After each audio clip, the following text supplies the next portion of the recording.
Astonishing Legends would like to thank Best Fiends, Simply Safe, The Great Courses Plus, The Books Company, our contributors at patreon.com, and you, our listeners, for making tonight's show possible. I know Forrest usually reads our cold open, but tonight's episode touches on something very personal to me, so I decided to take the lead with it. As many of you know, in late July of 2018, the Astonishing Legends team visited the Sallie House in Atchison, Kansas, while we were in town for an event on Amelia Earhart. Most of you have heard our series on that visit, and even if you haven't, I'm sure you've heard us speak about it on the show. When we were there, we had so much on our plate that it seemed we wouldn't get a chance to go by the house, and I had relegated it to the bin of missed opportunities when we heard unexpectedly from our new acquaintance and now friend, Maria Miller, the tourism director for Atchison. She called to let us know that she had the keys to the Sallie House, which, frankly, I think she always has, and if we were available, she'd be happy to meet us over there and give us a quick tour. The timing was right, and it seemed like an opportunity for us to explore something that we never should have considered skipping since we were in such close proximity to it for a full week anyway. To this day, I don't fully understand why my mind came to accept the idea of blowing off going there. We do a podcast about strange and unusual things. I honestly can't imagine what I was thinking. How could I have become so apathetic about this house while we were right there at it? Well, as I said before in our series on it, I firmly believe the Sallie House had other plans. It wasn't going to let a potential moment in the spotlight pass by, and it didn't. What happened to our team there has already been thoroughly detailed, and I'm still not sure how to interpret the events of that day. When I think about the experience that our producer Tess had while she was there, I feel like it was probably a lot scarier than what happened to me. The reality is, I can feel the part of myself that is in denial about that house. The part of myself that hasn't listened to the EVP in 8 months. And the part of myself that can't seem to undertake further digital analysis of what we call File 10. I know this is hard to believe, considering how much we talked about it, but there's a lot more to my personal experience at that house that no one will ever hear. And I have to believe that's true for anyone that goes there and has something happen to them. That's why I was on the fence about revisiting it for tonight's episode. This show could have been done 3 months ago. It took me until now to get mentally prepared for it. Don't worry, we're not going to play File 10 again. You can find it on our YouTube channel if you're so inclined. Tonight's show is not about us or our experience at the Sallie House, it's about someone else's. Just under a year ago, we were contacted by a prominent radio show. The Dave Glover Show is the #1 rated afternoon talk show in St. Louis, Missouri. Dave's producer Rachel had reached out to us via email last May to let us know that Dave and his team were fans of Astonishing Legends, and every week they have a show segment called Paranormal Wednesday, for which they'd like to have us on. Dave wanted to discuss the Patterson-Gimlin series. We've been on several times since then, and we're pleased to say that Dave and Rachel are now good friends of ours. Like us, these guys look for something with a little extra oomph to cover at Halloween. And in part due to our series on the Sallie House, they decided they were going to go to Atchison, Kansas for themselves and check it out. After all, for them it was just a 5-hour drive. And not only did they go there, but they took cameras along. And what happened to them, and Dave mainly, is shocking. Not to discount the experiences of the rest of their team, which were also extremely disconcerting. For me, Dave's story is just the sort of thing that seems to creep back into my world at the exact moment that I'm on the precipice of disbelieving my own personal experience at the Sallie House. Dave Glover's experience there, and its connection to his own past, is intensely personal. So take some time to sit down and absorb this one tonight, because it's really quite something to have it shared with our listeners. And it demonstrates that the Sallie House is far more complex than just one individual's personal experience.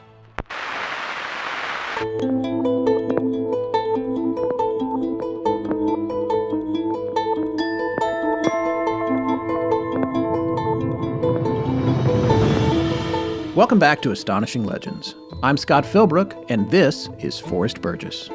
We left the room and we turned the lights out. We put all the stuffed animals back and we headed down the stairs. When we got to the bottom of the stairs and looked back up, the light was back on. Tony Pickman, former resident of the Sallie House, referring to the nursery there during our interview with him in October 2018. Join us tonight when we talk to St. Louis talk radio host Dave Glover and his producer Rachel Zimmerman about their recent experiences at the Sallie House. And we're back. We are back, folks. Thanks for joining us. I can't believe we're already into the second month of 2020. If you want time to fly, start a podcast. It's not flying. It's all one long now. You got to get zen about it. Yeah. It just seems like we've been recording for the last 5 years, one long episode with 167 different topics. Indeed. In the same conversation, yes. Well, we got a good show tonight, but it's been a while since we gave a shout out to our friend Rob Christofferson over at Our Strange Skies, and I wanted to do that because just the other day I was driving to visit my mom, and along the way I actually got a chance to listen to somebody else's podcast instead of constantly having to QC our own. And Rob has a show called Our Strange Skies. We've mentioned it here before, and he just released a super fascinating episode on one of the most infamous UFO encounters of all time, the story of Lonnie Zamora.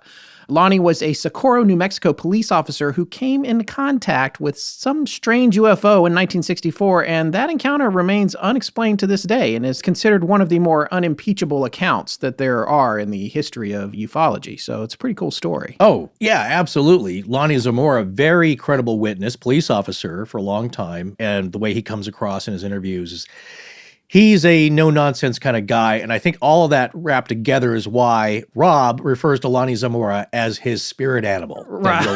You'll have to have Rob explain that one when you listen to the show, but that's been one of his numerous Twitter handles, I think.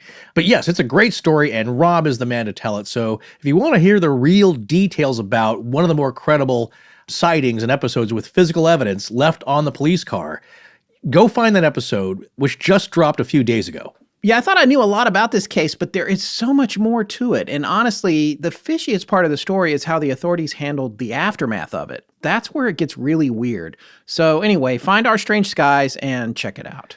Well, we have a pretty interesting show ourselves tonight, I think. A really interesting account that will probably give you chills. It did us. And we want to get to it here pretty quickly, but we also wanted to let you know that we're in the production phase of the second season of the Midnight Library. And for those of you who enjoy that show, it will be returning the weekend of April 3rd, and that will be 13 episodes instead of 8, like the first season was. Yeah, so keep your ears open for that. And if you haven't subscribed already, find it in your favorite podcast aggregator and subscribe there. All right, let's dive into the darkness. Before we get started here, I just want to say that there is a rainstorm here where I'm recording today. We're actually not in the same place today, and if you hear the rain in the background, that's what that is. It's very faint, but we'll see if our editor can work any wonders on it. But well, I can hear it. I'm actually hiding in your attic. Where it's creepy. a lot louder. It's a lot louder. That's true. That doesn't make any sense. All right. I tell you what, when it comes to the Sallie House, I got to be honest, and Forrest, you and I didn't talk about this a whole lot because we've both been so busy with other stuff, but we also wanted to keep it fresh. Yeah, the discussion here. Yeah, I was not really necessarily on board with revisiting it. I thought I was. I mean, I really wanted to talk to Dave. I love Dave, and you guys will figure out why. He's such a great guy, and we enjoy talking to him and Rachel as well. But I didn't necessarily want to go back to the Sallie House in my mind just yet. Let me ask you this. Was it your mind, or was it, it's now a thing with me, is it your gut? Is it your gut feeling? What was it internally that gave you that feeling like, I don't know if I want to do this? Is it just the mental aspect of it and thinking about what you did, or do you get a physical sensation?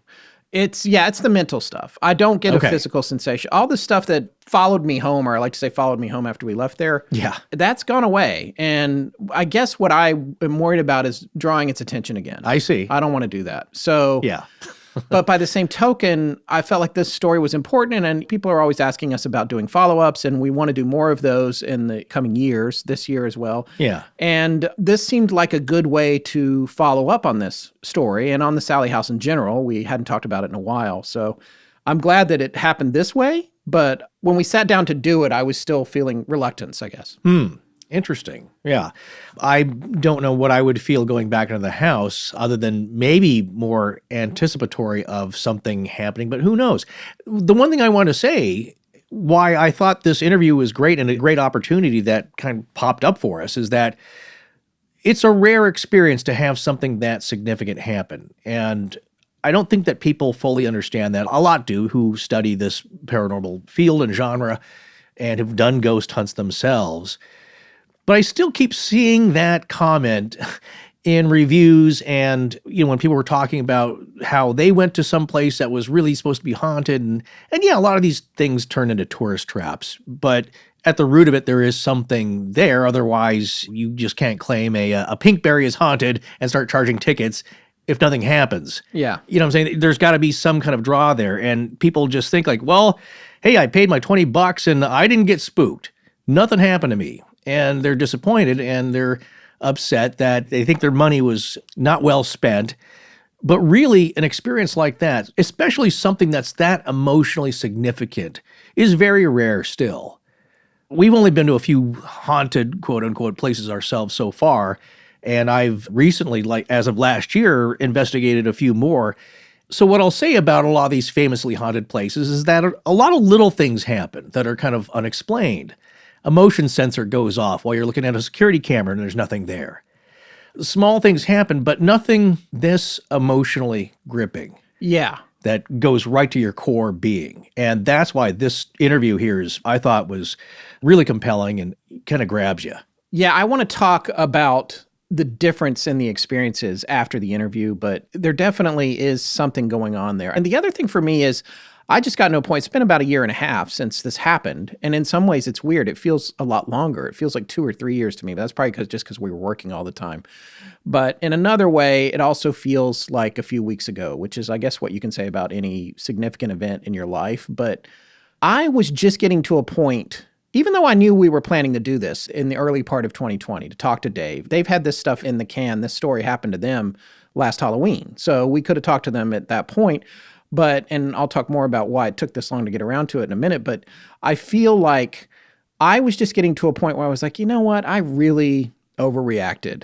And I think the circumstances probably weren't as crazy as I thought they were, even though there's no part of me that can explain what's on that digital recorder with regard to the EVP. Yeah. But then I started thinking about it, and I started thinking about, but what about Tess? Tess had something like move her hair away from her ear and whisper into her ear. Right. And the more I think about that, the more I think that's worse than what happened to me or us with the recording. So I guess you think, and that's what you do when you start to get past it, you think, oh, you know what, I overreact. That was just, I went too far with it. I don't know.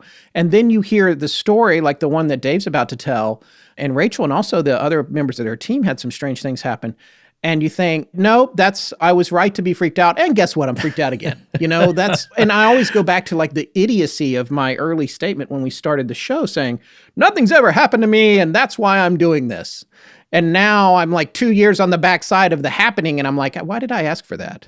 No, I think it would be sillier perhaps if you said, nothing will ever happen to me, and that declarative statement like I think I've made myself, just because nothing that exciting ever does happen to me. You saw a ghost in a baseball cap at Waverly. I guess I did. I guess I have to accept that. And then something else happened recently, which I think we'll talk on an upcoming show here, which was another thing where there's a bunch of us sitting around a dinner table, and an object reacts, and everybody goes, wow, look at that. That shouldn't have happened. That's interesting. And you just kind of mull it over in your head. But I believe that it's possible. So my point to you is that you didn't get scratched. You didn't have a sensation. Megan, our good friend Megan W., she had kind of a sensation on her arm, if you remember. I do. And a bit of shortness of breath. And she had to sit down for a bit. And again, scratches didn't appear, but her forearm did look a little bit red. Very minor things. That's why I was saying before, like minor things happen. Nothing really struck me. But what struck you the most, other than you didn't hear a voice, but you had your reason rocked. Yeah. You had your sense of possibilities now shaken up. And that's my point here. If you heard a disembodied voice like, Scott, get out, you would have been shook too. And rightfully, you would have ran out of the house. But it didn't take anything physical, like a scratch or your hair got pulled or you heard a voice. You heard some audio that opened up all these other possibilities now that you probably didn't consider before. And that's just as upsetting. I totally get that. Yeah, and I was in that position. I don't want to harp on this too long because we already did 15 hours on it, but let's make it 16. I'll just remind people that, what we're talking about is an EVP that we got on a digital recorder. For those of you that might be new to the show or haven't heard those episodes about the Sallie House, just look it up, Sallie, not Y. But the other thing was that, in a way, in hindsight, it's kind of funny. Funniest thing is I was holding the recorder up to my ear. We had left it alone in this room to try and hear what I thought would be a faint, like, whisper, like, bring me a toy or something. And it turned out to be this really aggressive, enraged kind of screaming, yelling thing. Although some people have said since then that, no, it's not really enraged. It's just having a hard time using the recorder correctly. And then, of course, there's people who say, oh, it's the recorder itself, which I have the hardest time with because it's a digital recorder. And we had it analyzed by a forensic audiologist, one of the top ones in the country. He couldn't figure out what was doing it. And it's the nature of the sound is very analog. It doesn't sound like a digital problem. So anyway, that's for other episodes we've already done. But my point is just I was completely caught off guard. I'm holding this thing up to my ear. And you're right. That was a lane change for me. And I needed to get out of the house, get out of the Sallie House. And it's the only place I've ever been where I've had a feeling like that, you know? So Yeah. that is something that I wanted to put behind me. And now I'm willingly going back to this place to talk with Dave about it and Rachel. So, and again, the more I think about it, the more I think about what happened to our producer, Tess, while she was there. She actually had a physical sensory interaction with something that in a way now I'm thinking, oh, well, we got this proof. It's on a recorder and all that. But, you know, it's unclear. You can't understand what it's saying. And there's still that tiny possibility that's just some kind of mundane technical issue. And if that's the case, you could say, all right, well, explain that away. What you can explain is something like pulling Tess's hair away from her ear and whispering a word into her ear, which I can't even remember what it was now. I think it was why or something. We said, if you're here, tell us who you are. And it was like, why or something like that. Yeah, she had asked the question out loud, or I guess we did, you know, would you like to talk to us? Or basically we're inviting a conversation, some dialogue. Yeah.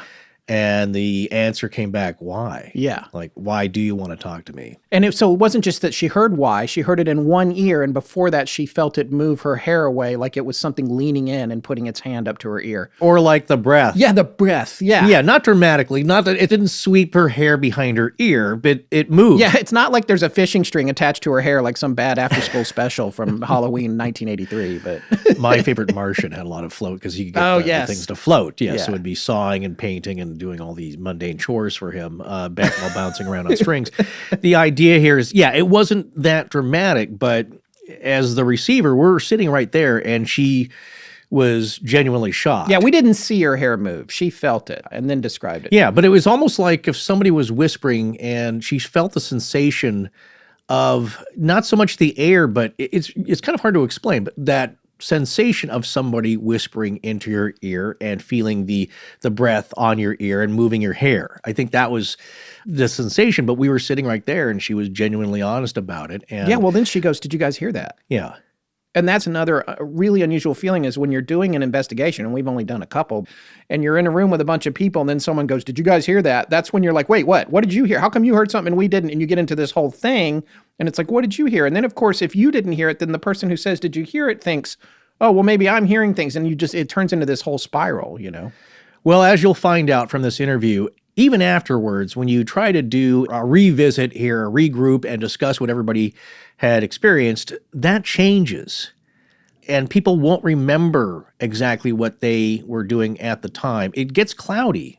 And that was something that we've experienced a little bit, and they will too. Yeah, definitely. And with regard to the stuff we got, you know, and I've been telling you this, Forrest, after I talked you into our corporation buying a $600 plug-in, I said I was going to analyze the file and try to get audio out of it from our experience at the Sallie House. And like a parent buying a ventriloquist dummy. A flute or a saxophone. Yeah. I'll learn ventriloquism. I really want the dummy. It's like, you're never going to learn that, but whatever. No, I'm going to learn how to use this RX. But even if I do, even if I have that time to do it, because I got to take a class and all that stuff, I'm probably never going to pull that file in. I don't think I can sit and listen to it over and over and try and pull audio out of it. I'm honestly just don't want to do that with it. Plus, already lots of people have heard lots of different things from it, and I just feel like it's a slippery slope once you start analyzing it. However, we have other clips from other people. James A. Willis sent us some stuff, and that's stuff that I would, for me being removed from it, it's a little bit easier to like, let's get in here and see what this is really saying or what this voice in the background is saying. Same thing with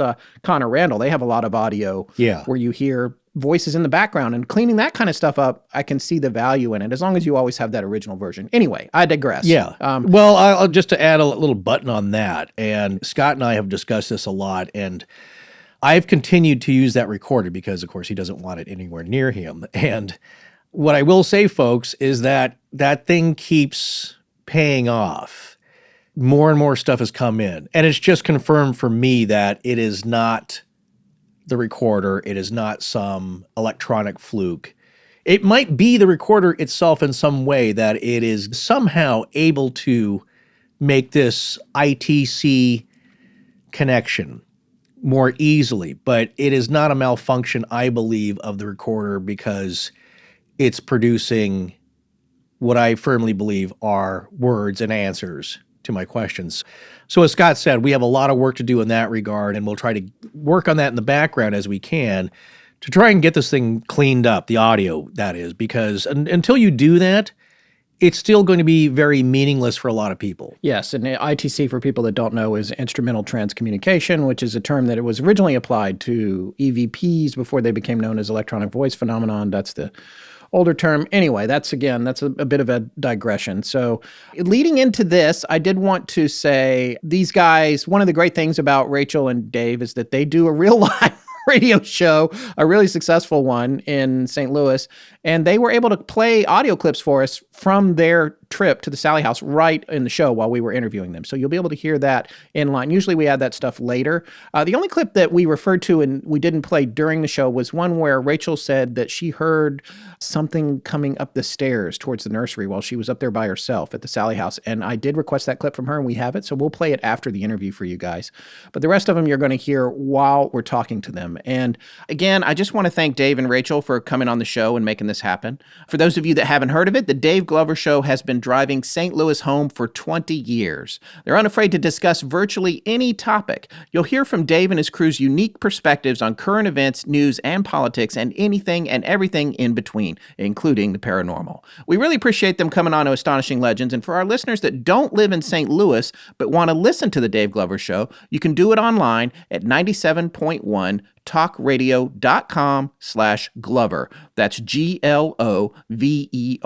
They also convert their episodes to podcasts, so you can find it anywhere you get your podcasts too, including past episodes of their Paranormal Wednesday segment, which we've been on a few times, as well as Miranda Merrick from the Midnight Library. We'll put links to those episodes in the show notes, of course. Okay, Forrest, if you're ready, I think we're going to go ahead and play the interview now, and then we'll come back after it to take the show out. Sound good? Let's do it. So we want to welcome Dave Glover and his producer, Rachel Zimmerman, to the show. They've been on with, well, actually, they haven't been on with us. We've been on with them a bunch of times, but we just wanted to say, guys, welcome to the show. Yes, Forrest, I see you waving. Did you say Glover or Glover? Glover, sorry. Yes, Dave Glover, yeah. Sorry. Let's get that at the very beginning, right. at least that right. Yes. So thanks for coming on, guys. We are really happy to have you on the show. Yeah, this is very, very cool. I'm actually nervous. I do a radio show every day for 20 years, and now suddenly I'm nervous. Well, I'm the one that's nervous because you're real live radio. We're just a couple of basement podcasters, you know? Yeah, we can redo and edit, and there's no redos on the air. Yeah. So thank you, by the way, for having us on so many times. We really have enjoyed coming on, and it's been great sharing guests with you guys and just being part of your show there. And we wanted to have you on. And the reason we're having you on now is because a few months ago, you guys went to the Sallie House, which everybody who listens to our show knows what that means to us. And the experiences you had, I thought were pretty interesting. And I thought it would be a good time for us to touch back on the story of the Sallie House, even though I have to admit, it's been a year and a half since I went and had my experience there, which I know you guys are familiar with. And I was reluctant. Even this morning, I'm a little reluctant to attract its attention, frankly. But I watched the video that you have on YouTube, which we're going to have a link to in our show notes for everybody to see. It's really fascinating, all the different experiences you guys had. So I guess I wanted to start out by asking you, what made you go to the Sallie House? I mean, aside from just trying to get some good content for your show, I mean, how did you feel about going there and what brought that whole trip about? Yeah, it was 100% you guys, good or bad. We're so sorry. Yeah, I probably had heard of the Sallie House, but I knew nothing about it. And just a little perspective. So this is my 20th year in radio. Every year we do a Halloween show. And it started out sort of with my love of the 1966 Don Knotts, The Ghost of Mr. Chicken. And so back in 2000, my first year on the air, we went to the Lemp Mansion, which is our local Scooby-Doo haunted house. And we did the whole Someone Has to Spend the Night. And it just went from there, and it's become a really huge show. We've done the Exorcist House. We were the first team to get into the Exorcist House, which is here in St. Louis. And so every year we're looking for somewhere to go. My son Nick introduced me to Astonishing Legends a couple of years ago, I guess, and then had you guys on and was like everyone else who listens to your podcast was very taken and disturbed by your experiences at the Sallie House. And so we reached out and they said, sure, come on out. And there you go. That was basically it. And I will say right up front, for all of the investigators out there, I'm not an investigator. I'm in no way an expert. We took no equipment other than just video cameras. So I would never put myself up against people who actually do this as a strong hobby or as a living. I just am a rodeo clown. We just do a radio show, and this seemed like a really great place to go, and it turned out to be an incredible show. Yeah, so let's talk a little bit about that experience. First things first, because we're obviously very familiar with Atchison. Where did you guys stay when you were in town? We just stayed at a hotel. I forget the name of it. It is like a normal... Was it the Holiday Inn over by the train tracks? We're going to stay across the street. But that seemed too close to the ghost, so we decided to get a little separation. Yeah, definitely. Okay, so I think that's the same place we stayed. So it's basically a 5-minute ride from there up to the house, right? Yeah. How far away are you guys? How long of a trip is it to get to the Sallie House from St. Louis? About 5 hours. Yeah, about 4 or 5 hours. It's a nice little drive. And you guys are right. Yeah. It's just a cute, sleepy little town. And Maria, who I know you guys love, who basically kind of runs the PR for the Sallie House and for Atchison, could not have been nicer. And she really plays a big part in this because the story I'm about to tell you, if we did not have an objective third party there, sort of a chaperone, no one would believe it. It would just seem far too convenient. So the fact that Maria was there with us and we were using all of her equipment, that what happened there really gave credibility to my audience and hopefully to your audience as well.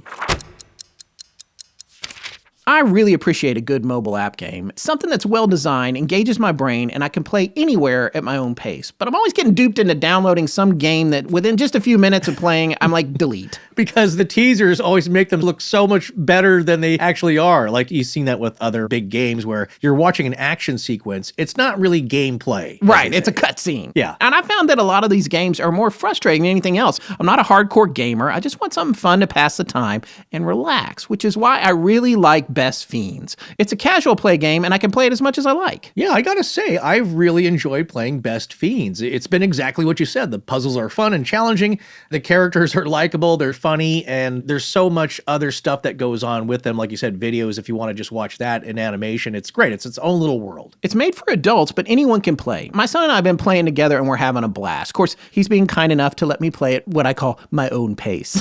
Because you're old and you shouldn't understand how games work. Right. And also the characters, they're like cryptid bugs. Some are lizards, some are little animals, but they're all fun. So I'm sure he's into it. Yeah, and I appreciate that there is a story to follow. That's a nice touch. And if you want to play in a group, you can, or you can just play on your own. Either way, it's just as fun. Well, engage your brain with fun puzzles and collect tons of cute characters. Trust me, with over 100 million downloads, this 5-star rated mobile puzzle game is a must-play. So download Best Fiends free on the Apple App Store or Google Play. That's friends without the R. Best Fiends. Greetings, adventurers. I am the Dungeon Master, and you are listening to Astonishing Legends. Let's get back to the show. Yeah, so let's talk about that. And the first thing I wanted to know was like the team that you had there. I know it was you and Rachel and Ryan. There was another gentleman, I didn't catch his name, that saw something in the window in the nursery. What's his name? Yeah, that's Andrew. Andrew is our associate producer, and he's really into this stuff. And this was really the first Halloween taping that we had taken him to. And then we had a gentleman named Jim, who is just an amazing videographer who's been with me all 20 years. So Jim was sort of the director and sort of the voice of reason. And so it was just us and Maria in the house. Okay, so let's talk about the experience and the stuff that happened there. Can you go into that a little bit and what it was like when you actually got there? Yeah, so I'm going to give the punchline first. We believe it's very possible that my brother, who is deceased, came through and spoke to me. And for this to make any sense, I'll briefly give you the story of my brother. So back in 2002, Christmas Eve, very tragically, my brother took his own life. He was living in Tucson, and he went about a mile into the Saguaro National Park and laid down, and he shot himself. It just is what it is. And for anyone out there in your audience who is a survivor of suicide, you know, as I know, that it leaves a gaping wound that just doesn't heal like a normal death.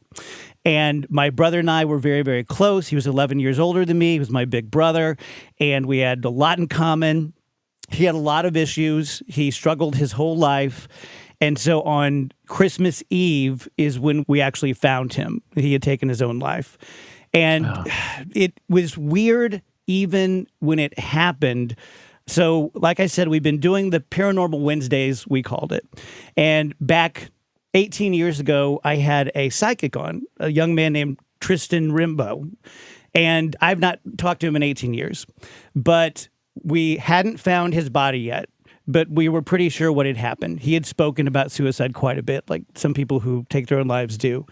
And Tristan called me, and he said, I don't want to upset you, but is there something going on with your brother? And I said, yes, he's missing. And he said, do you want to know what I know? And Tristan had been on my show many, many times. And I said, yes. And he said, he is lying either in a field or a desert, and his beard is covered in snow, and he has a water bottle and a flashlight next to him, and he has passed away. And about 2 hours later, the park rangers called us, and they had found him, and that is exactly how they found him. So he had walked about a mile into the Saguaro National Park. He was surrounded by cactuses. It seems that he just laid down and took a drink of water, put it next to him, flashlight. It took his own life, and then it snowed that night, which I guess was rare. So when we got to the Sallie House, doing these shows, I'm always open to my dad, who had passed away 6 months before my brother, or my brother coming through, but I never go in thinking about that. I'm basically a showman. Like, even when we did the Exorcist House, which I'm terrified of, I'm doing a show. I'm looking for nuggets of entertainment. We can put this here. You guys get it. Yes, absolutely. When we walked into the Sallie House, it was still light out. And so we're going to be there all night. We have plenty of time. But given what Scott caught in the nursery, I went straight to the nursery. And Maria had brought this REM pod. I'd never seen one. And she had this app that would generate words. And Rachel and myself and Maria are sitting there. And Maria says, look, this thing will normally spit out a word every 5 or 10 minutes. Don't get too excited. Sometimes they make sense. Sometimes they don't. And immediately, this REM pod and the dowsing rods are just going nuts anytime I'm in the room or close to them, which has happened before. So whether it's natural or it's supernatural, those kind of things tend to really react to me. And rather than spitting out a word every 10 minutes, within about 5 minutes, Rachel, would you say, it had given all of these words in a row? Yeah. So the interesting thing to me about Sallie House is your memory is weird. Like, you remember it, but then you're not remembering that you were in the nursery with Maria for like 10 minutes before you called me up. Do you remember that? No. Okay. Yeah. So you guys were up there, and I think you were getting just like really generic. I mean, it was beeping and things were going crazy, but we weren't getting anything on the shadow box. Yeah. And then you guys called me up. And yeah, within the first few minutes of me being in there, we started to hear these very specific words. So the first word that came out was Christmas. And and you can hear on the audio that we'll send to you in the video, the first thing I say is, my brother took his life on Christmas Eve.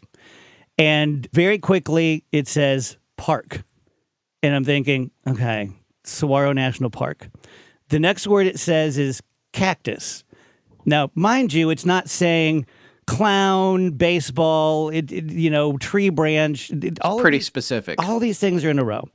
So it says Christmas, it says park, it says cactus. The next word is snow. The next word after that is freeze. The next word after that is illness. My brother suffered from several mental illnesses. The next word is explosion. He took his own life with a gun. And then I play in a band. He was a musician. I'm a musician. And the next three words were watch you singing. So all of us are just, at that point, like I just got chills thinking about it. It went from, hey, this is fun. We're at the Sallie House. We're going to do a great Halloween show. The listeners are going to love it. And suddenly it seems that my deceased brother's talking to me. And so Jim, which you can also see and hear live on the video, my videographer says, ask him something that only Keith would know. And you see me thinking. And what I'm thinking is, what can I ask that only Keith would know? And I formulate in my mind, oh, he loved dogs more than he loved people. I'm going to ask what the name of his first dog was. And before I open my mouth, the shadow box says, or the little EVP Spirit Box app, Spirit Box says Shadow, which was the name of my brother's dog. And I say, that was my brother's dog. I was about to ask him what the name of his first dog was. He just said Shadow, and that was his first dog. So at that point, and it's still light out, we really haven't even unpacked.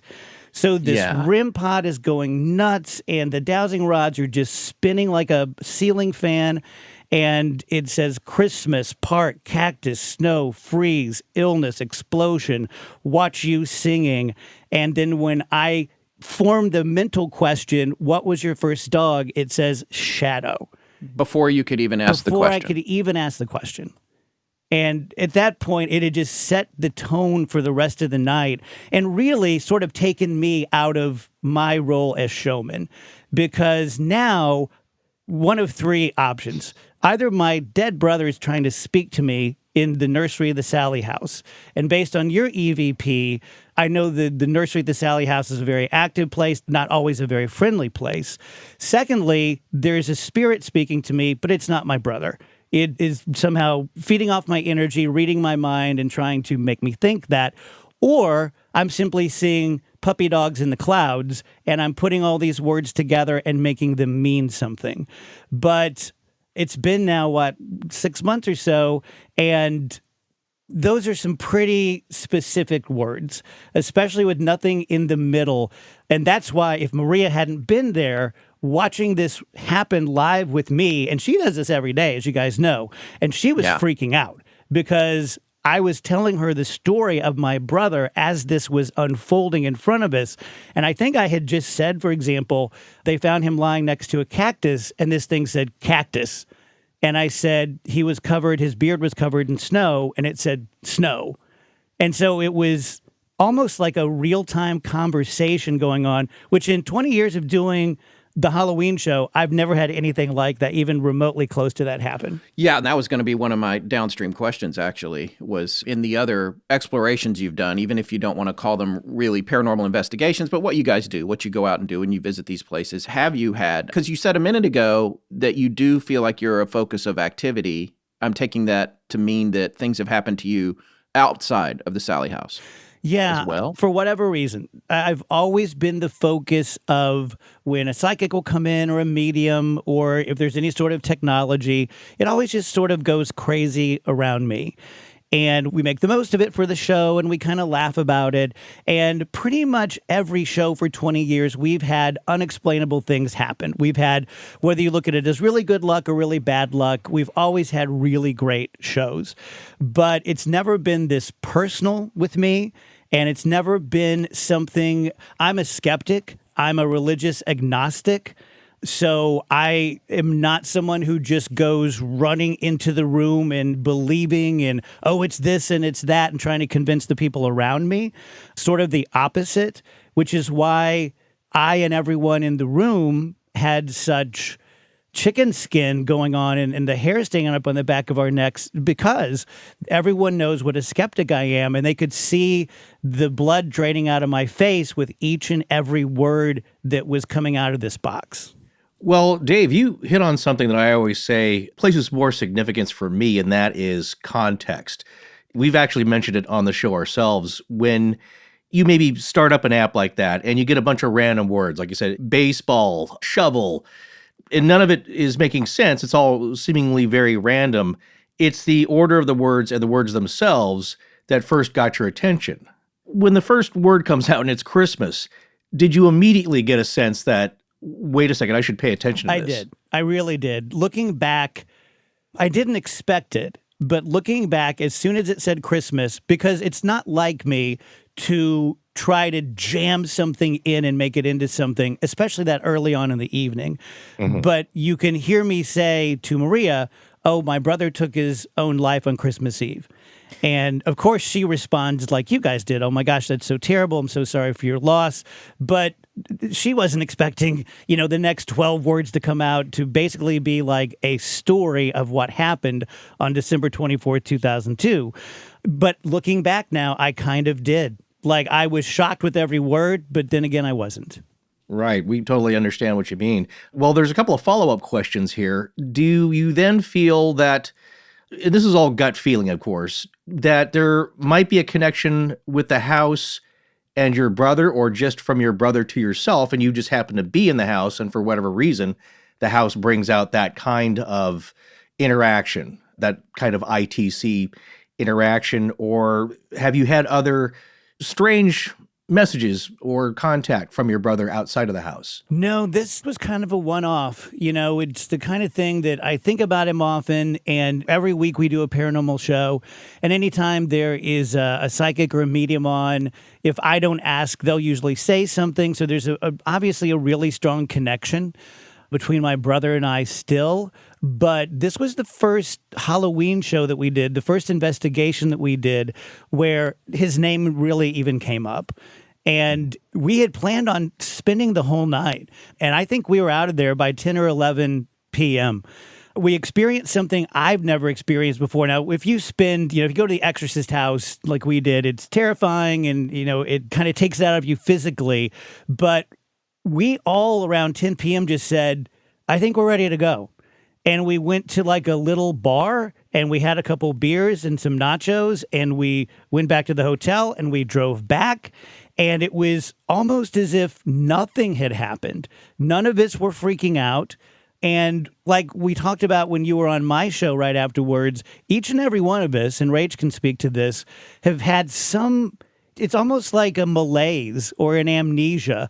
Like she just texted me and said, I think you're remembering some of it wrong. We all have different memories of what happened that night. Yeah. And it all feels very foggy. It all feels very much like a dream or a movie I saw when I was a teenager. It's not crisp. Yeah, if I can just jump in here. So one of the big things that happened that we highlighted on our show was that Andrew, who we were talking about earlier, our associate producer, was up in the nursery by himself at one point. He sees a shape and he like freaks out and runs down to us and is just having a meltdown because he saw this shape, this shadow outside the window of the nursery. And which is, by the way, a second floor window. Yes. A lot of weird stuff surrounding that. The first of which was I had been in the nursery right before Andrew. Dave came up with the camera guy. We're talking. And then Dave sees a shadow or a shape outside the window. He literally curses and goes, oh, blank. I just saw a shadow outside the window. And I said, oh my gosh, I've been seeing things like that all night. 5 minutes later, Andrew sees a shape, and Dave and I are to each other like, oh, he says he saw a shape. That's weird. I wonder what it looked like. We didn't remember that happening. I didn't remember you seeing something until I was editing audio 2 weeks later. And it just absolutely knocked me out. Because I guess I can remember it happening because I'm hearing Dave Glover and Rachel Zimmerman having the conversation on tape, and I know that's us, but I couldn't recall it. The other really weird thing is Andrew saw fingerprints on the other side of the window, like from the outside. And Dave, you went over and looked at him and were like, oh, weird. And then we never did anything about it. They were little kid fingerprints on the outside of the upstairs window. They're clearly little kid fingerprints. And if that was the main thing we found, if that was the money shot of the whole investigation, that's pretty cool. And it was like someone said, we should go to Dairy Queen and get a burger. We just walked away from it. It reminds me of, if you guys have seen Westworld on HBO, whenever the artificial intelligence is presented with something that makes it clear that they could be artificial intelligence or they're living in a fake world, they say, oh, that doesn't look like anything to me. Like their brain just won't let them comprehend it. That's how it felt or that's what it seems like looking back. Is like we were all just like, duh, I don't know, and moving on with our lives as if we weren't there specifically to do an investigation, and kind of blowing past things that I feel like if they would have happened at any of the other shows I've done with you, Dave, we would have been like chasing that trail for sure. Yeah. This one we just kind of breezed past. The other super obvious thing from a showmanship standpoint would have been to have Dave be in the nursery by himself. Dave just flat out refused to do it, which was strange considering your interaction with what we think could have been your brother was very pleasant, but he just wouldn't do it. He didn't want to do it. Period. Amen. It's not happening. Yeah, it was unlike any other Halloween show we've ever done. And I'm a big believer in take a spooky house, and the Sallie House is, and tell a spooky story, go in there after dark, add water, you've got a Halloween show. But This is the only place, other than maybe the Exorcist House, where I felt like it was a battery that was just draining us. Like physically, it was... I mean, at one point we were sitting downstairs, everyone but Rachel, who was upstairs in the nursery, and she was hearing us kind of walking up and down the stairs with purpose, and she was getting angry, like, look, this isn't funny. We're the Sallie House. Stop it. You're scaring me. And we were all looking at each other. No one had approached the stairs. And then in the recording on the show, it's not an EVP. You can hear what she's hearing. You can hear coming across the natural video and camera, you can hear the footsteps going up and down. And as God is my witness, we were just all sitting in the living room whispering to each other because we didn't want to mess up whatever audio she was creating upstairs. But again, this would have been like the highlight of most Halloween shows, but we just all kept taking it as if it was the most boring, mundane thing. We call that paranormal apathy. Yeah, we've talked about it. Or there's a sense of that. Yeah, we've talked about it in the show. We've heard it not just in haunted places like that, but also you'll see it with people seeing UFOs or something in the sky, and somebody will point that out, and the other people around them just aren't even interested enough to look up. I think it's either one of two things, or maybe a combination of both, where something within your own mind or your own person is telling you, like you said, with the artificial intelligence, like, we don't know what this is, so we're just going to ignore this for the moment, set this aside. Or it could be an outside influence. And there's a lot of stories that we've come across of that happening with shadow people specifically, or people having night terrors or whatever, and they wake up or they see something, or if they're having a personal experience with abduction or something like that, and they say, well, I went back to sleep. I went back to bed. I woke up, I had this crazy, and I just went back to sleep. It's like, why are you going back to sleep after you saw a man standing in the corner in your bedroom or whatever? So that's a very fascinating thing. The other thing that's a really specific feeling that is very hard to describe to anyone is that feeling once you get in there, because I went in not skeptical myself. I believed in all the things that had happened to the Pickmans back in the 90s. I was a full believer in that story, all the stuff that was on sightings and everything. And we talked to them for our series. I'm sure you heard that. But I believed that happened, but it was such a long time ago. And I thought that it probably maybe had centered around them more than the house necessarily. And we were going in the house. I had explained this on our show. We were in town for something else. And I was reluctant to, I was just like, oh yeah, we barely have time to do this. And Maria was like, I've got the keys. You guys want to come by? And so I went in, I think in a similar frame of mind to you, Dave, with just like some weird stuff happened here a long time ago, but this is just an old house, and then that moment when the thing happens, with me, it was the EVP. With you, it was the spirit box experience, among all the other things. There's a shift in your mind. It's like, oh, I'm really in something here. This is real. That is such an indescribable feeling. It is. Yeah. As we've talked about when you've been on my show, I've always been into this. I'm 55 years old, so I grew up in In Search Of and all those sorts of shows. And I'm especially into Bigfoot and Sasquatch. And I've done a lot of research. And I listened to your 50-hour presentation of the Patterson Gimlin. And I was mad when it was over. And so I believe that there is a creature out there. I absolutely 100% believe it. And I hear these stories over and over again on the different podcasts I listen to where true believers out there looking for Bigfoot, and then they find him and they just go numb. And when we were driving to Atchison, we were very excited. It's a Sallie House. It's going to be great. Here's what we're going to do. We're going to put Andrew in the basement. We're going to do this. We're going to do that. And when we walked in the house, all bets were off. And it was as if the house, and I've never said this before about any other place I've been, and I feel silly saying it now, but it was as if the house said, yeah, whatever, come on in. This is what's going to happen. Yeah. And that's never happened in any other place I've been, including the Exorcist House. And the whole night felt very much out of control. It was just, we were going from one staging to another. Okay, Ryan, let's put you in the basement and this and this and this. But the whole thing just felt like we were little kids on a trip, sitting in the back seat, and someone else was driving.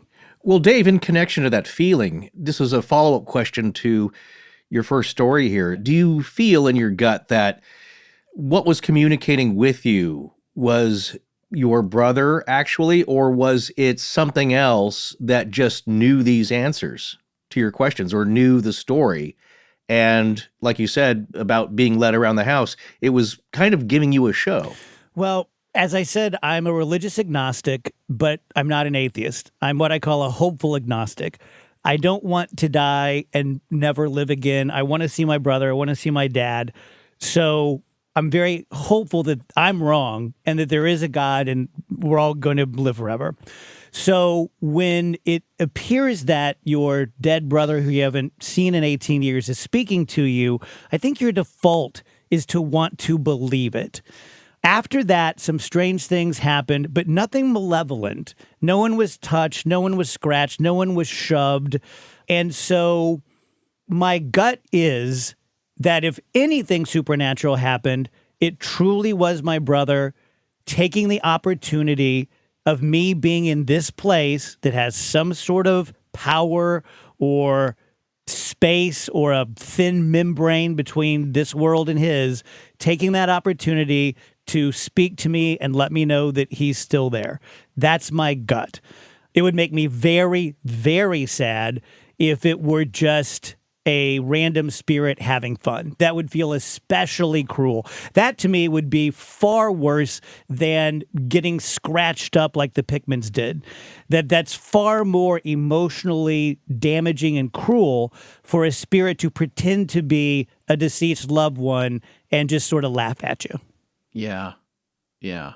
And you addressed something else that I wanted to ask about, and this goes for you as well, Rachel. Like, after you guys left, did anything follow you? I know you said nothing, particularly bad, but did you have any ongoing experiences that you thought maybe might be connected to your visit? I didn't personally. The malaise kind of lasted for a long time afterwards. People would, like, here at the radio station would come up and be like, "How was the trip to Kansas?" And I'd be like, "Yeah, it's fine. We had fun." But I didn't even think, until I started editing audio a couple weeks later, I swear I didn't even think about the experience, which is so weird because Dave is my good friend, and seeing him go through the experience with the spirit box was very emotional. Like, I wish you two could have been in the room with us when that was happening. It was so heavy and so just emotional is the only way to put it. Something real was happening. And I just didn't even think about it, until later when I'm going through and your memory is jogged and, oh, yeah, that was really cool. But I didn't spend much time at all reflecting on it, which I thought was strange. Yeah, it's like getting Novocaine at the dentist. Like they always say, okay, you're just going to feel pressure, but you're not going to feel pain. And emotionally, intellectually, that's the way it felt. Everything felt like, I know these things are happening. I can see the tiny fingerprints of a child on the outside of an upstairs window, which Sallie House, Dave Glover would have been like, okay, let's get a ladder. Let's take a picture of this. Let's do this. Let's set it up. Here's how we're going to block it, XYZ. And I just sort of shrugged and walked away and said, that's really weird. So in addition to what I hope was my brother coming through and communicating to me, and literally, guys, the first 10 minutes we were in the door, the most impressive thing was that to a man, everyone had this emotional Novocaine during the entire visit and for a couple of weeks afterwards. Yeah. Yeah, boy, I can relate to that. Wow. For me, it stuck with me a super long time. And like I said, we had set up this call to talk about this today, but even in the minutes preceding it, I was sitting here thinking, do I really want to revisit this or open this can of worms again? And I've said this on the show before. I'm frequently flying back and forth across the country from the West Coast to the East Coast. And when the plane goes over Kansas, I feel uncomfortable. And I'm 7 miles up. So it's... when you guys watch this video and listen to it, know that, Scott, you were on my mind, and that's why I ran. It's sort of like a kid at Disney World, and you go through the gates, and you're like, I got to see the castle. Like, when we got there, I said, nursery. Let's go straight to the nursery. I believe this is where Scott put the recorder, where he got this terrible EVP of something growling and screaming.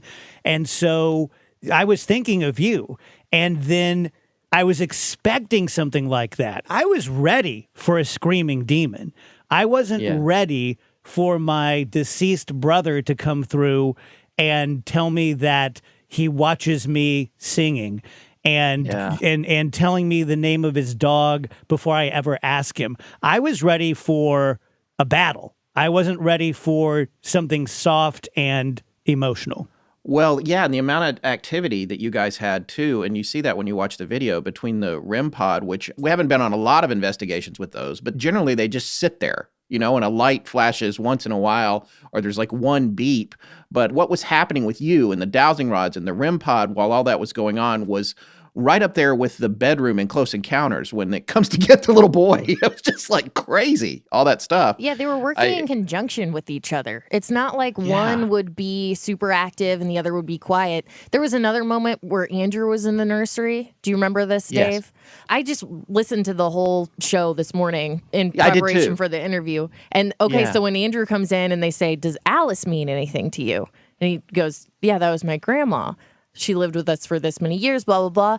Both devices start going crazy, and one of them goes, liar. It was insane. And the fact that they went off at the exact same time, I could probably play the audio if we wanted to, but... Yeah, any audio you have, we'd love, by all means, if it's easy to pull up. Do you have the audio of the thing saying shadow?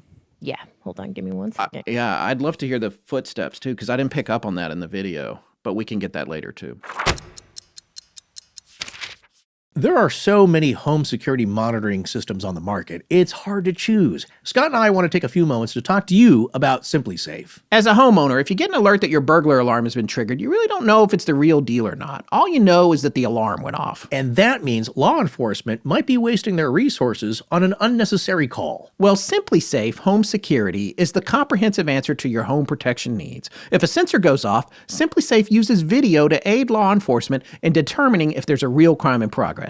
And that's the key right there. You can tell if it's necessary to send the police, who will be dispatched up to 350% faster. And here's what I mean by comprehensive. They provide outdoor cameras and doorbell monitors, glass break sensors, protection from fires, water damage, and carbon monoxide poisoning, which is so important for you, especially if you have small children. 24-hour monitoring, set it up yourself, and it's only 50 cents a day. Visit simplysafe.com/AL. You'll get free shipping and a 60-day risk-free trial. You got nothing to lose. Go now and be sure you go to simplysafe.com/AL so they know our show sent you. That's simplysafe.com/AL. Hi, this is Diana, and you are listening to the Astonishing Legends podcast because I told you to in a dream. Now back to the show. The other thing that was crazy while you're looking for that was that little toy that you have to physically activate in the other room that started. And by the way, people need to stop bringing creepy toys up and leaving them in there that talk. I'm like, what are you? Those aren't for you. Those are for the amusement of the children. And what was strange about that, guys, is that it was as if, and again, I'm a big fan of, what is the term when you see the puppies in the clouds, when you make something out of something? Pareidolia is. Yeah, pareidolia. But there's been studies now that might not even be a real thing. So it's like everything we find out. It was very strange because we had all just left the nursery. And this thing that you have to pop on the head pretty good to make it come alive just came alive. And so Yeah. if this were like a B horror movie and I'm a screenwriter, I'm going to say, leave that part out. That's a little too on the nose. That's a little too poltergeist, a little too Exactly. 1982. Let's do something a little more believable. But that's exactly what happened. I have the sound right here. Okay. Okay. Closet, or am I getting that mixed up with the Yeah, master? I mean, I'll come in here and I'll get a heavy feeling sometimes, and did they just turn that off, or did it go off on its own? Did you guys do that? Did you guys turn that on?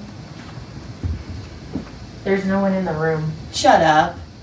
The dog just went off in the other room. You guys, did you set off that? That toy just went off. No one was in there. Did you hear him? We were in here. But you heard him, right? I did. It's freezing over here. Okay, so some lady. And that's Maria, who you hear, which you guys know Maria. She basically lives at the Sallie House. I know. I don't know how she does it. She's very hard to impress. She's even harder to scare. And she was very uncomfortable the whole time when she was there with us. Yeah, you guys had a lot of activity because we didn't really have that much compared to you. The other weirdest thing that happened besides our EVP, and I have some observations to make about that in hindsight, but like the other crazy thing that happened was that Tess, our head of research who was with us, and one of our producers, she was in there and something pulled her hair back from her ear and whispered in her ear. And she was real unsettled about that for a long time. And I mean, and who can blame her? But that was an actual physical interaction. But between that and the EVP that we got, that was really, and, you know, weird, bad feelings and the stuff that you can't really describe and nobody can understand when you're trying to talk about it for entertainment's sake. That was the only couple of things that happened to us. But you guys, it was just like a 3-ring circus, it seems like, really. Yeah. Yeah, and we left early. You know, typically our company, like most big companies, does not want to spend a lot of money. And so they don't typically send us out of town. And this time they said, okay, you know, we convinced them about the Sallie House. They did. And we owed it to them. We had it for the whole night. We owed it to them to spend the whole night and leave at daybreak. And at 10 p.m., we're all like, let's go. And we went and we had beers. It was very, very unlike us. And the next morning, we're all like, what? Why did we do that? But we all had agreed. We just all felt exactly the same way. Do you think something was trying to get you out of there? Like the show's over, folks, you're done here? Or do you feel it was just collectively personal? Like your energy's drained, you're just done with it? Personally, I think this is going to sound crazy, but personally, I think the house was disappointed when we left. I don't think the house was done with us. I think that the house is probably used to the investigative teams coming in and they're loaded for bear and they have all of the machines and they're going to spend the night there and they're going to sleep in the nursery. And for whatever reason, it just seemed to be especially intrigued with us and with me. And when we left, I had a little bit of a sense of, where are you going? We just got started. But you know what else I feel like, and I've said this before, and there's nothing tangible I can connect to this, but the other thing that I feel like is that it is aware how much propagation it's going to get from a visitor. And I feel like it knows, I think it knew when we walked in there, this is the weirdest thing, I think it knew how big our audience was, and I would not be surprised if it knew what was going to happen with anything it did for you also after you guys left. It seems like it wants more attention, and we even talked about a theory that it's marketing itself because it wants to draw more people in. Yeah. There's something really bizarre about it. And there's a lot of other stories in Atchison as well, by the way. The bar you went to, I don't know which one it was, but most of them are haunted. And then the place across the street that you were maybe going to stay, I'm pretty sure that place is haunted. The university up the street is haunted, but they don't like to talk about it. So it's like there's just a lot going on in that town. And I felt like, and I love Atchison, I highly recommend people go and visit and check out the Sallie House, but the town definitely has a feeling to it overall. 100%. When we pulled up to the Sallie House, there were 2 cats on the porch on the house next door, literally going, like, don't go in there. I think one of them was black. It was the craziest, creepiest feeling. And then to have that bed and breakfast or whatever it is across the street that just looks like a haunted mansion. As soon as we pulled up, it was like, all right, here we go. And, you know, let's just drill down on that. Let's just assume that there's something at the Sallie House, that it's aware, that it's sentient. It would fit perfectly with that narrative because I came walking in there with 20 years under my belt and a really big audience, and people listen to the Halloween show all over the world, and it just punched me in the face. And here's a thought I had. Had we walked in and gone to the nursery and we would have picked up an EVP like Scott did, I would have been okay. I would have been like, great, game on, let's do this thing. But it somehow, following this logic, somehow knew this is what's going to get him. That either to pretend to be my dead brother or to allow my dead brother to come through, this is going to knock him off dead center. And it 100% did. I was off my game from the first word when it said Christmas until we left. Yeah, Dave, you were saying that in your gut you think that it was your brother, and I hope that that is true. But the way the house seemed to provoke, it was definitely provoking you with that. And then with Andrew calling him a lie, I mean, I don't know. It was almost like it could pick up. There's a lot going on there. Yeah, it's almost like it could pick up on your energy, and like the more you were relating, the more it knew about you. Can you play the shadow sound? Because I want to make a comment about this once you hear it. Yeah. Ask a question, yes or no, that Keith would know the answer to. Okay. Gosh. Shadow. Shadow is his dog. So you can hear Jim there say, ask him something that only Keith would know, and you can hear me struggling. My point to that is kind of following this line of reasoning, that felt show-offy. That if it was not my brother, if it was something else, that felt like dunking the ball on me. That as I was, and you can hear the emotion in my voice. I've already heard Christmas, park, cactus, snow, freeze, illness, explosion. I watch you sing, and I'm completely freaked out. And then it felt like someone just dunking the ball.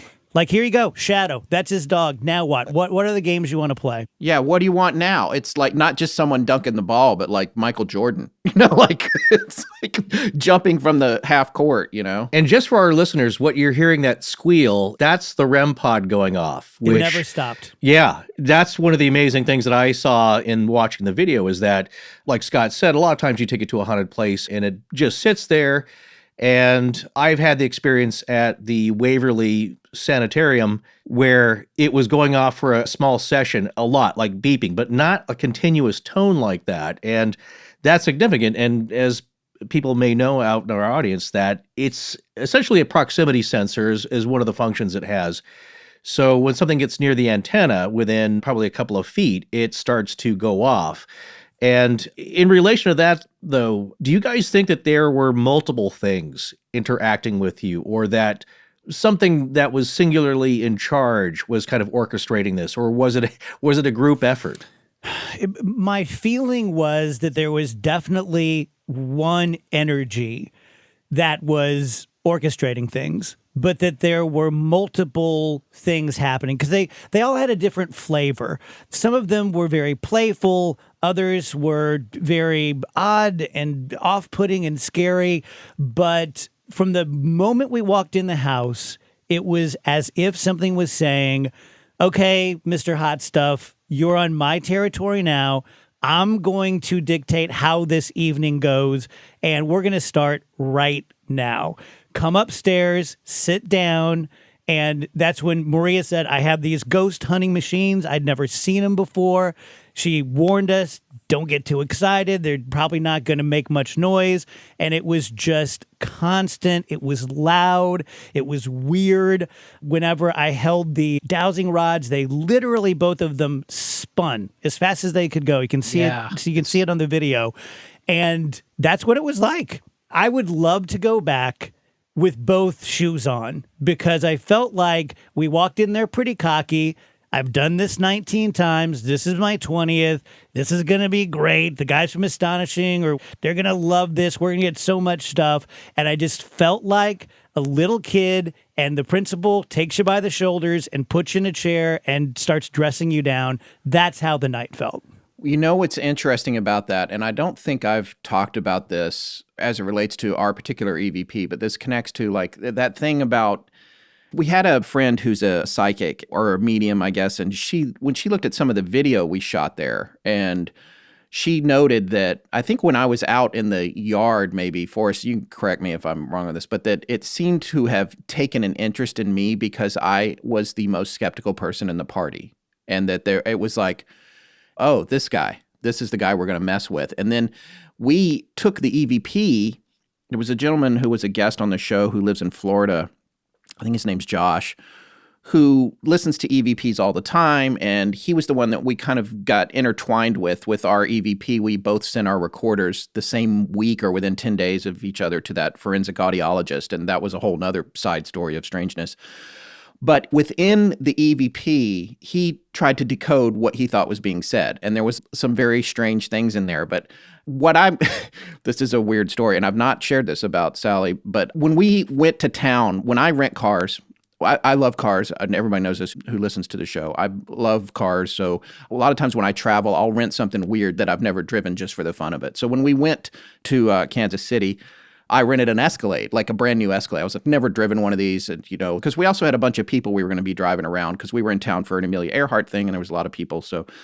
And when we went to the house and we pulled up in that thing, and on top of that, I was also wearing a very nice watch that my wife had gotten me for our 23rd anniversary, and I don't usually travel with that. So I'm thinking about this thing like what we look like as we're approaching the house. And one of the things that Josh thought he heard in the EVP that he decoded was the phrase, "Look at his money." Wow. Yeah. And when you hear it, that's the whole thing we talk about in like the pareidolia and all that. Once you hear that in the EVP, which I have not listened to in like 8 months, you can't not hear it, of course. So now that I've said it, anyone that goes back and listens to File 10 will hear it. It's on our YouTube channel. But it's very condescending. And also the other thing that's freaky about it is that it's one party talking to another. Yeah. It's not just this one thing in here. It's like, hey, there's a group in here, and it's like, all right, what are we going to do with this guy?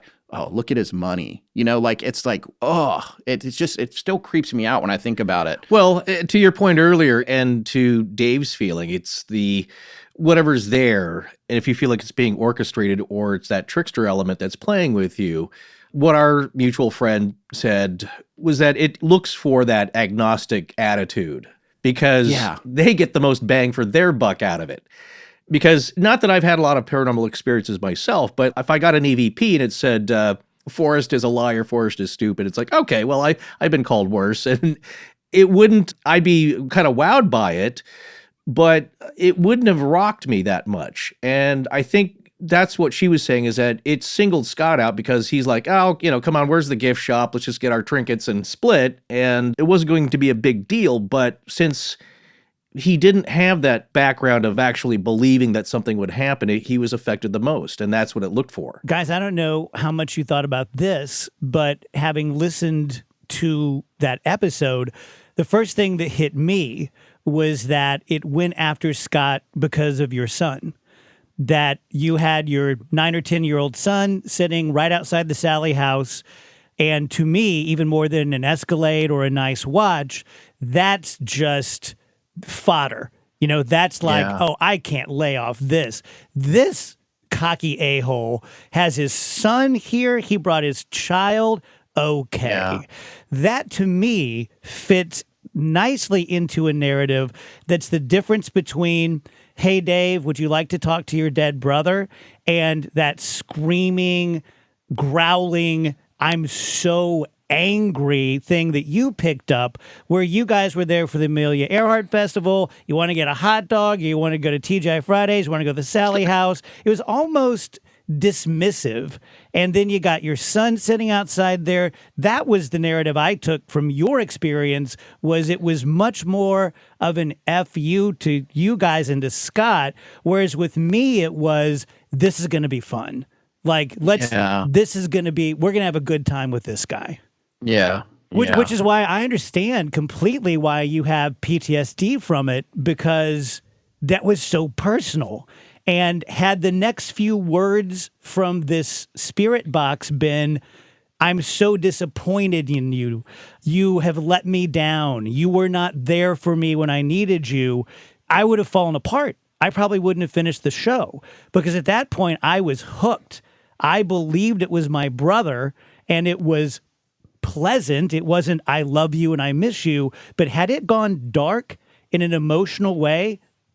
That's a really interesting point you bring up, Dave, because the house, the spirit, whatever you want to call it, went straight for the jugular with Andrew whenever he walked into the room. So it had been kind of buttering you up, and then he walked in, and it immediately called him a liar. But to kind of set the stage here, it brought up his grandmother, and his wife's grandmother had just passed away. Like, literally, he left the next morning at 5 a.m. to make it to the funeral, his wife's grandmother's funeral. So this is weighing on his mind. He's emotional about it. I know how close he was with this grandma. And he walks in, oh, Alice was my grandmother. And it immediately just, gets him. I can play the audio really quickly because this is interesting stuff. And if people haven't heard it. This is right on the heels of Dave's brother. Yeah. Do the names Alice or Lois mean anything to either of you? Alice was my grandmother's name. The one that I was. Nona. Did you call her Nona? Oh, yeah. Mimi. Truth. Right with you. That was my grandmother. Yeah, it said Nona, which is grandma. That was I've been thinking about her a lot lately. My wife recently lost her grandmother, and so it's heavy thinking a lot about her. Alice. And then said Truth. She was the grandma who lived with you? She was the one who lived with me for over 10 years. Oh. Liar. Whoa. Wow. He's not lying. I mean, it might have been 9 years. I might be rounding up or down. In general, you're right. It's a man. Somebody is not happy at someone here. REM pods don't do that, really, very often. Really? Continuously like that, it means, well, if you're going to believe the device works, it means that something is very close by to the device itself. Right on top of it. Yeah. Yeah. Because it's like a theremin. Just quickly, folks, Forrest has, he's got a doctor appointment, so he's going to go. But I did want to keep talking to you just a few more minutes, if that's okay. Yeah, thank you so much for coming on the air with us and sharing this. So we don't have a REM pod. I want to get one, but we've talked to lots of people that use them regularly, and one of the things they've said in the past was like, you take this thing a lot of different places and pretty much doesn't do hardly anything, or a light flashes for a minute, or you hear like a little beep or a couple of beeps. But that stuff that you guys experienced, it's just crazy to have it go that crazy. To go off at the exact same time as the spirit box. Yeah. And then you hear us all laughing because it was tense. It was more like I wanted to laugh because I felt so bad for Andrew. I kind of wanted to break that tension and be like, you can hear me say, he's not a liar. Like, nervous. Kind of like if it was a social faux pas, like, what are you talking about? Don't say that. How you would kind of try to break the tension in conversation. We were trying to break the tension with whoever was trying to talk to Andrew. I mean, there's no way for people to be in the room with us in the past, but I just wish you could have the same feeling of that moment and then when Dave's brother was talking to him. It's just indescribable. Have you guys encountered anyone since you've been back, either one of you, where people, even seeing the video and you tell them what it was like, they're incredulous about it anyway? I don't think so. Probably the other way around. I always tell the guys when we do the Halloween show, because we'll tape it and then we'll present it live. And I'll always say, leave room, let it breathe, because the listeners are a part of this. And they will invariably call in or tweet and say, something just happened in my home, or the sound is doing this on your radio program. And we had so many people so touched by the thing about my brother Keith and having experiences at their own home and things happening with the frequency. And it was very, very weird. No one, probably because it's my brother, was mean about it. And, oh, what a bunch of crap. Or you're just like trying to make things fit for a narrative. Plus, I mean, again, as a skeptic agnostic, those like 10 or 12 words, they're pretty inescapable. The pure mathematical probabilities of those words being strung together are highly, highly unlikely. The only experience that I've had is, so I run the show's Facebook and Twitter and stuff like that.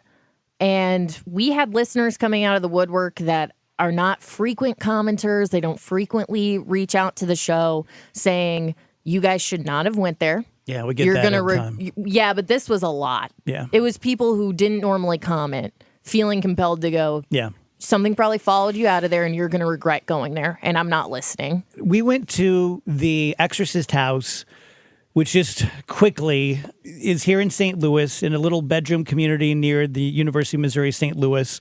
Built like in the 20s. This happened in 1947, 48. This is the house where the exorcism took place of this young boy. And I'd been obsessed with it since I was a kid.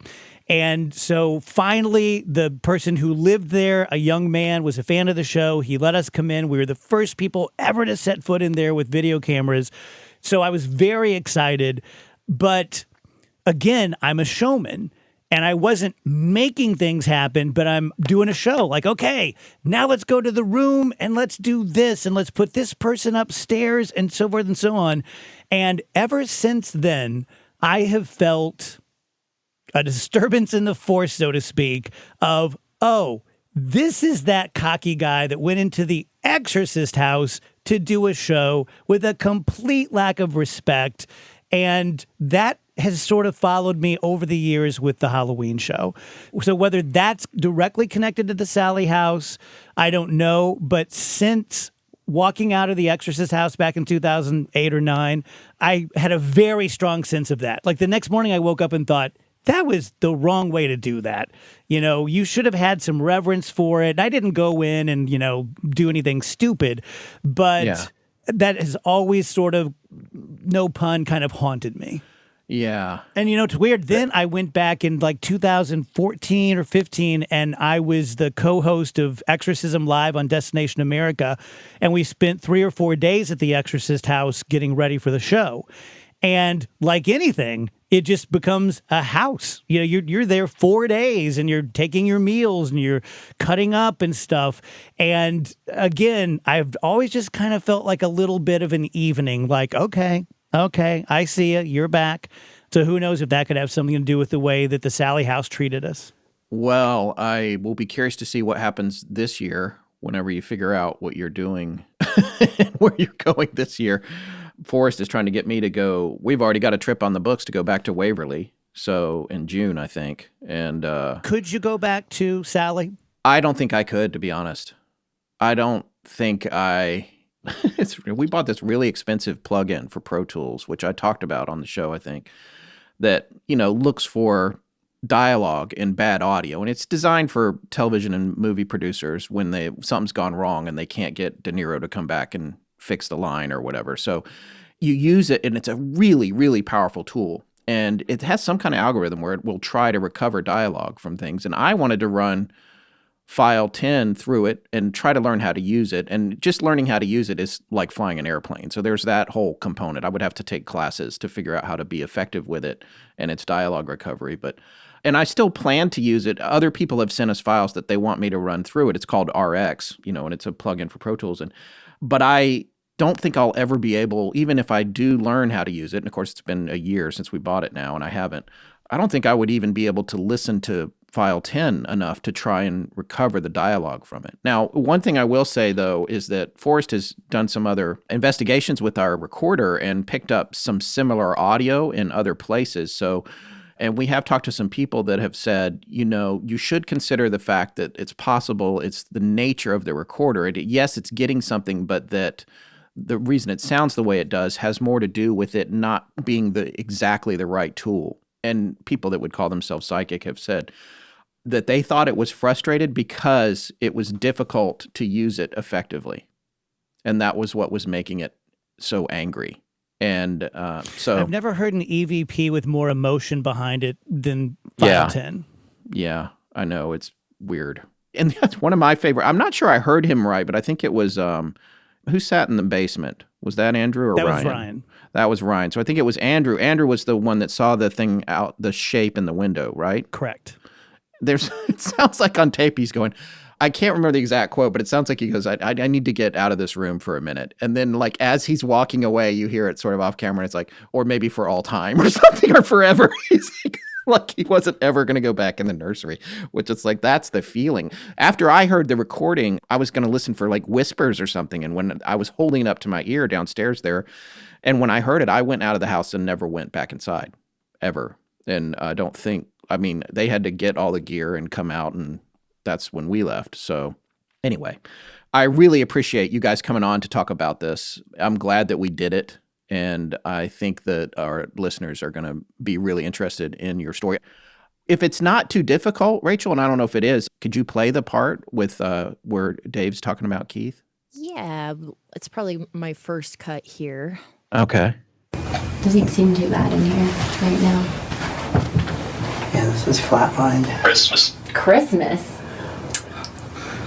It's when my brother died. That room pot's still going crazy. Yeah. Oh, this is pumped up too. What's going on? Dang. I'll just stay here. Okay. Very good. Yeah. I mean, I've been in here. Beside. Beside. Park. Hark. Park. Hark.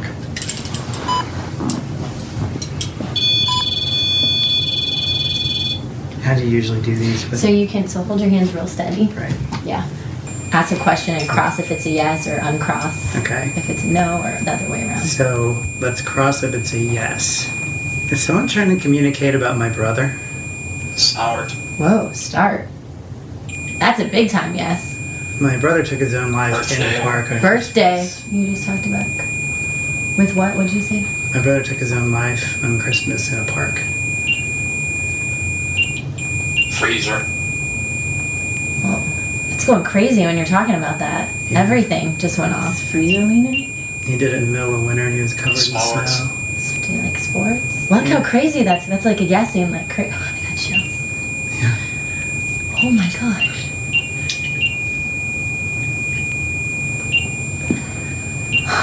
Oh my gosh. What the heck? Is it him? Is there someone here connected to me?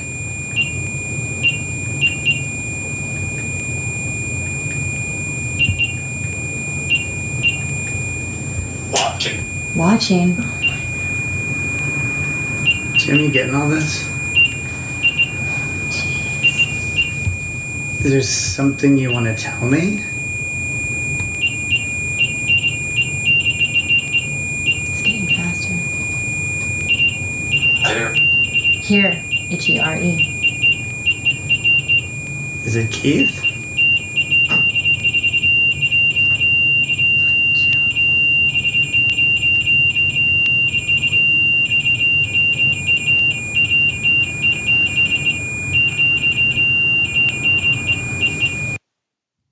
Yeah, that's hard for me to listen to. I had forgotten how much it ramped up at the end. Yeah. Yeah, I'm sure that's difficult to go back and hear.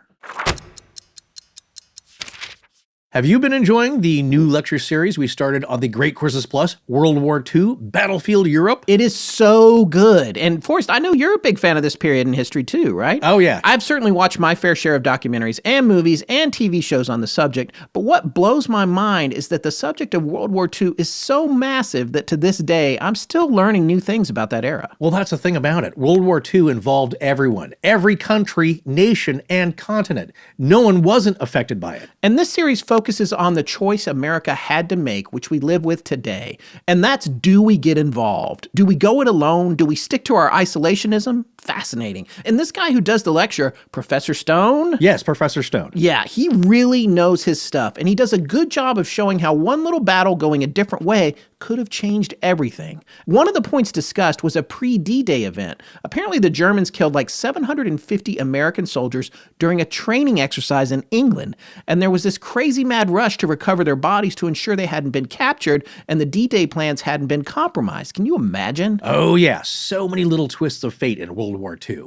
If you're like Scott and I and believe that we should never stop learning and we should always be expanding our knowledge, then join us and thousands of other learners. Sign up for the Great Courses Plus. There's so many topics to choose from. I cannot stress that point enough. There is something for everyone. These are not dry corporate-style videos. They are well-crafted with high production value. Oh, absolutely. And the Great Courses is offering our listeners their best deal ever, a free trial plus half off their 3-month plan. That's just $10 a month for unlimited knowledge. But to take advantage of this incredible offer, you must sign up today using our special URL. Go to thegreatcoursesplus.com/legends.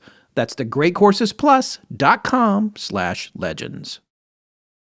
So, Scott, are you prepared for Valentine's Day? I am not, and I won't be because I never am. Okay, so you're going to be doing everything last minute again. Of right? course, and I've stopped feeling bad about it because it's the same thing every year. I know, Valentine's Day, it's that holiday that really sneaks up on us, doesn't it? It does, and I've fallen for the I don't want anything for Valentine's Day. No. It's not that they don't want anything, but they deserve something. Yeah, and I'm kind of old school. You got to have flowers. Flowers are a must.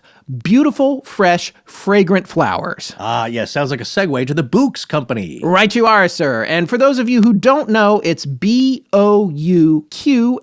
short for bouquet. I received my sample from the Bouqs Company, and I was impressed with the product delivery. The flowers were vibrant and actually smelled like flowers, not like the ones you get at the store. There are easy-to-follow care instructions right on the box. The Bouqs Company is doing it right. Oh, absolutely. And if using a floral company that cares about its impact on the environment is important to you and your family, the Bouqs Company partners with eco-friendly farms that pay their workers higher on average. You can actually go to their website and see a video about where your flowers come from. The great Valentine's Day deal is going on now. Blooms starting at just $39 and available to our listeners nationwide. If roses aren't your thing, they have all kinds of blooms to choose from. And treats, gifts, plants, succulents. Oh yeah, you can really get the right arrangement for your significant other. Something that fits their personality.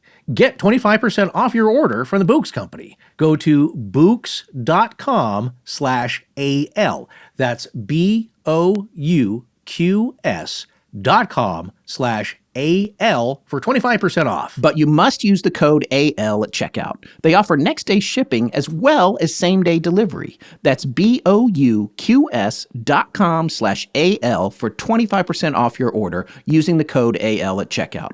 The great Valentine's Day deal is going on now. Blooms are starting at just $39 and are available to our listeners nationwide. If roses aren't your thing, they have all kinds of blooms to choose from, and treats and gifts, plants, succulents. Get the right arrangement for your significant other, something that fits their personality. They even have flower subscriptions, if you can believe that.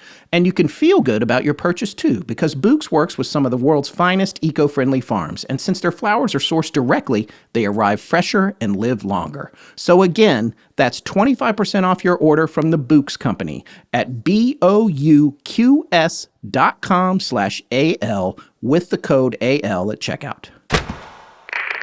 Hi, I'm Kish, and when I'm not searching for the Pig Lady of Cannleton, I listen to Astonishing Legends.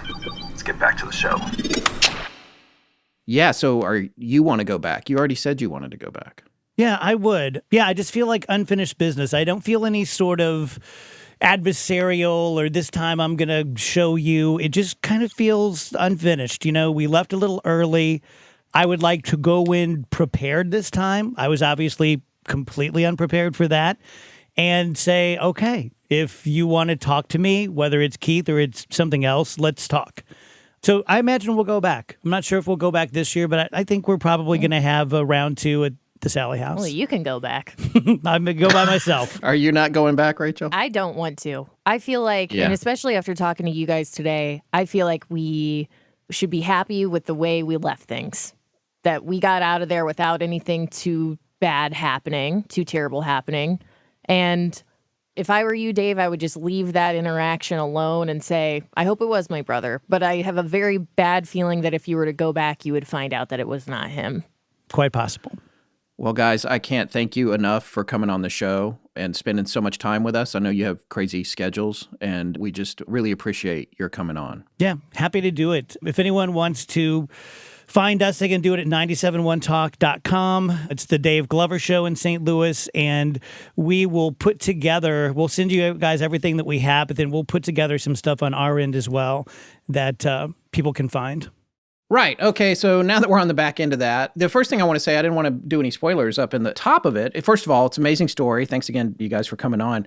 This story was not malevolent, or what Dave dealt with, at least it doesn't on the surface seem malevolent. And even the other things that were happening to Rachel and the rest of their team, I mean, the shadow outside the window that one of their guys saw, that's a little scary, but it's a far cry from what we experienced there, unless we're misinterpreting the nature of what we experienced with our EVP, which is entirely possible. But this was more of a potentially actually uplifting experience that he had in the nursery at the Sallie House. Yeah, if you look at it that way, and that's why I asked Dave, what did his gut think it was? Was it actually something like his brother's spirit coming through to communicate with him? It was just an opportune time in a location that made that communication easier to do.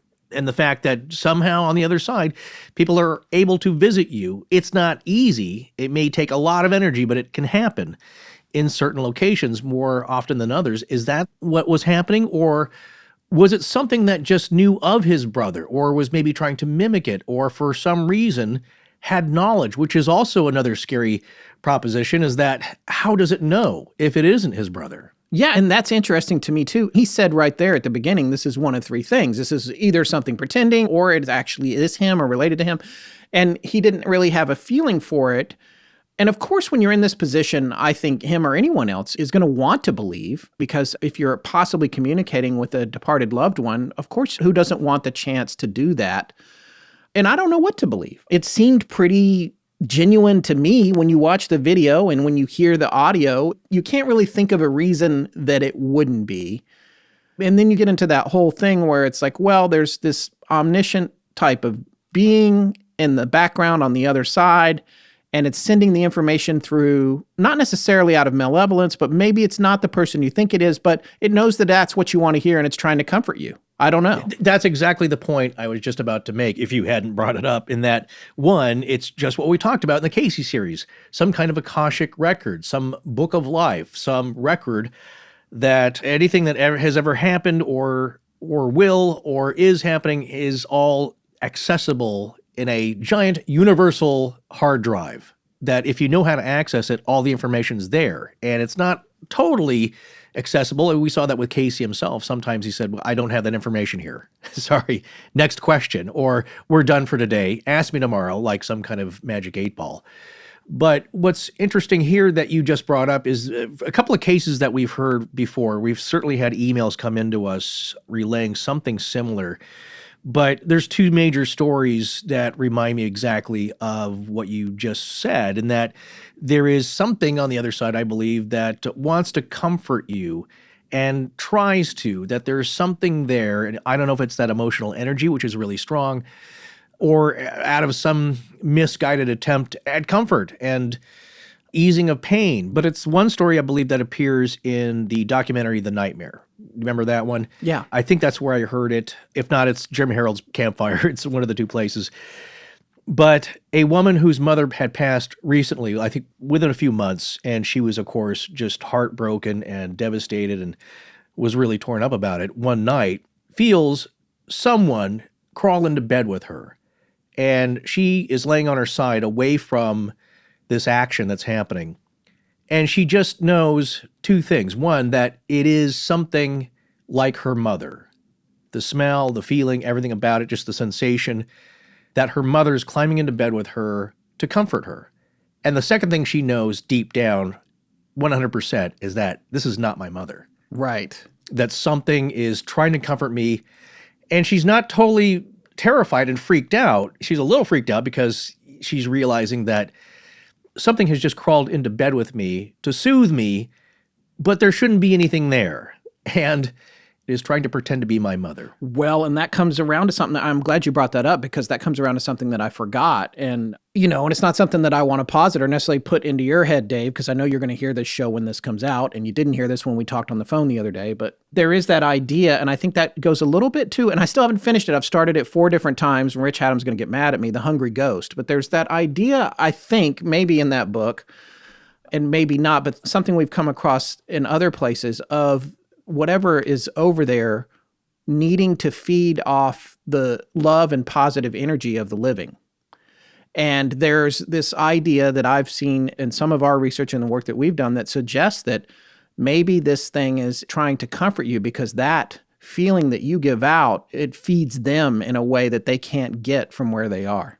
A lot of this stuff, if you talk to people who've studied it and who are mediums, will say it kind of boils down to energy and the basic level, and that there's some kind of energy that's exchanged or that they can gather, and there is also something emotional about it. The other story that I was telling you about earlier, I think I mentioned this on the show a long time ago, was a story that appears in one of Brad Steiger's books. I think it was Real Encounters, Different Dimensions, and Otherworldly Beings, where a father had lost his daughter, and this years had passed, and she just went missing, his late teens, early 20s daughter, and he was, of course, totally devastated. He had other family members living at the house with him, and he just wouldn't get out of his chair for years and years, that kind of thing. And finally, there's a knock at the door, and he answers it, and the other family members don't see who's at the door. They see their father reacting to somebody there, and they can see that he's being spoken to at the door, and he closes the door gently, and he just bursts into tears, and they ask him, "Dad, what's wrong? Who was that? What's going on?" And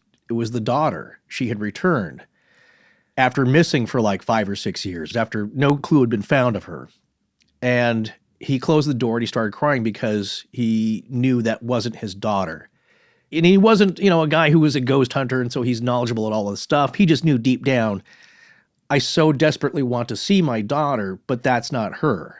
So something is trying to maybe comfort him in maybe a sick way, get a reaction out of him in a trickster way. Yeah, it reminds me of the Archipalooza story that was shared during our 100th episode, which we did 2 episodes, of course, because it's us, to celebrate that. But the story about the doppelganger that had looked like the sister, but the haircut was a little different. And something's off, physically at least, with that doppelganger phenomenon. But I think in Dave's case here, what we just heard is some kind of emotional brotherly connection when they were close, and that remains. And I believe you're totally right. That is something that's uplifting and heartwarming about that we all live on, and our time here on Earth is short, but we keep on existing in the eternal. Yeah. And all your loved ones and your family and friends and everybody you care about is still out there somewhere. You may not see them for decades more, but they're still out there, and you will all be reunited one day. Well, the only other thing I'll say about the Sallie House is that it reminds me of Skinwalker Ranch a little bit, because I know we talked about everything in the paranormal kitchen sink, and what we've got evidence of now, or at least the stories that we've got about the Sallie House, are that there's poltergeist activity, there's voices, we know that from our own tests, there's physical contact, there's spirit box type of interactions like what Dave got, and that was using the Ghost Hunter M2 app, which we'll talk about here in a second. And then there was the dowsing rods, which if you watch this video, you can't see that in our interview with him, but if you watch the video that the Dave Glover Show made, and we have a link to it, for their trip to the Sallie House, while he's getting those messages off the Spirit Box app, which was on Maria Miller's iPhone, I believe, or her smartphone, whatever model it is, the dowsing rods that he had in his hands were going insane. Like he said, like a ceiling fan, they're going in opposite directions, like a Chinook helicopter. They're just spinning wildly. And you can look at his hands and see that he is not moving them. You can also see, and I thought this was interesting what Rachel said, because, they've been good friends for a long time. She pointed that out. They've been working together a long time. And she knew this story about his brother Keith. And she was talking about how it was difficult to watch him deal with what was happening in the room. And just to have him sitting there when you see the video and you hear the words coming through and you know that it all connects back to his brother, and the whole thing he didn't even get to ask the question about his brother's dog.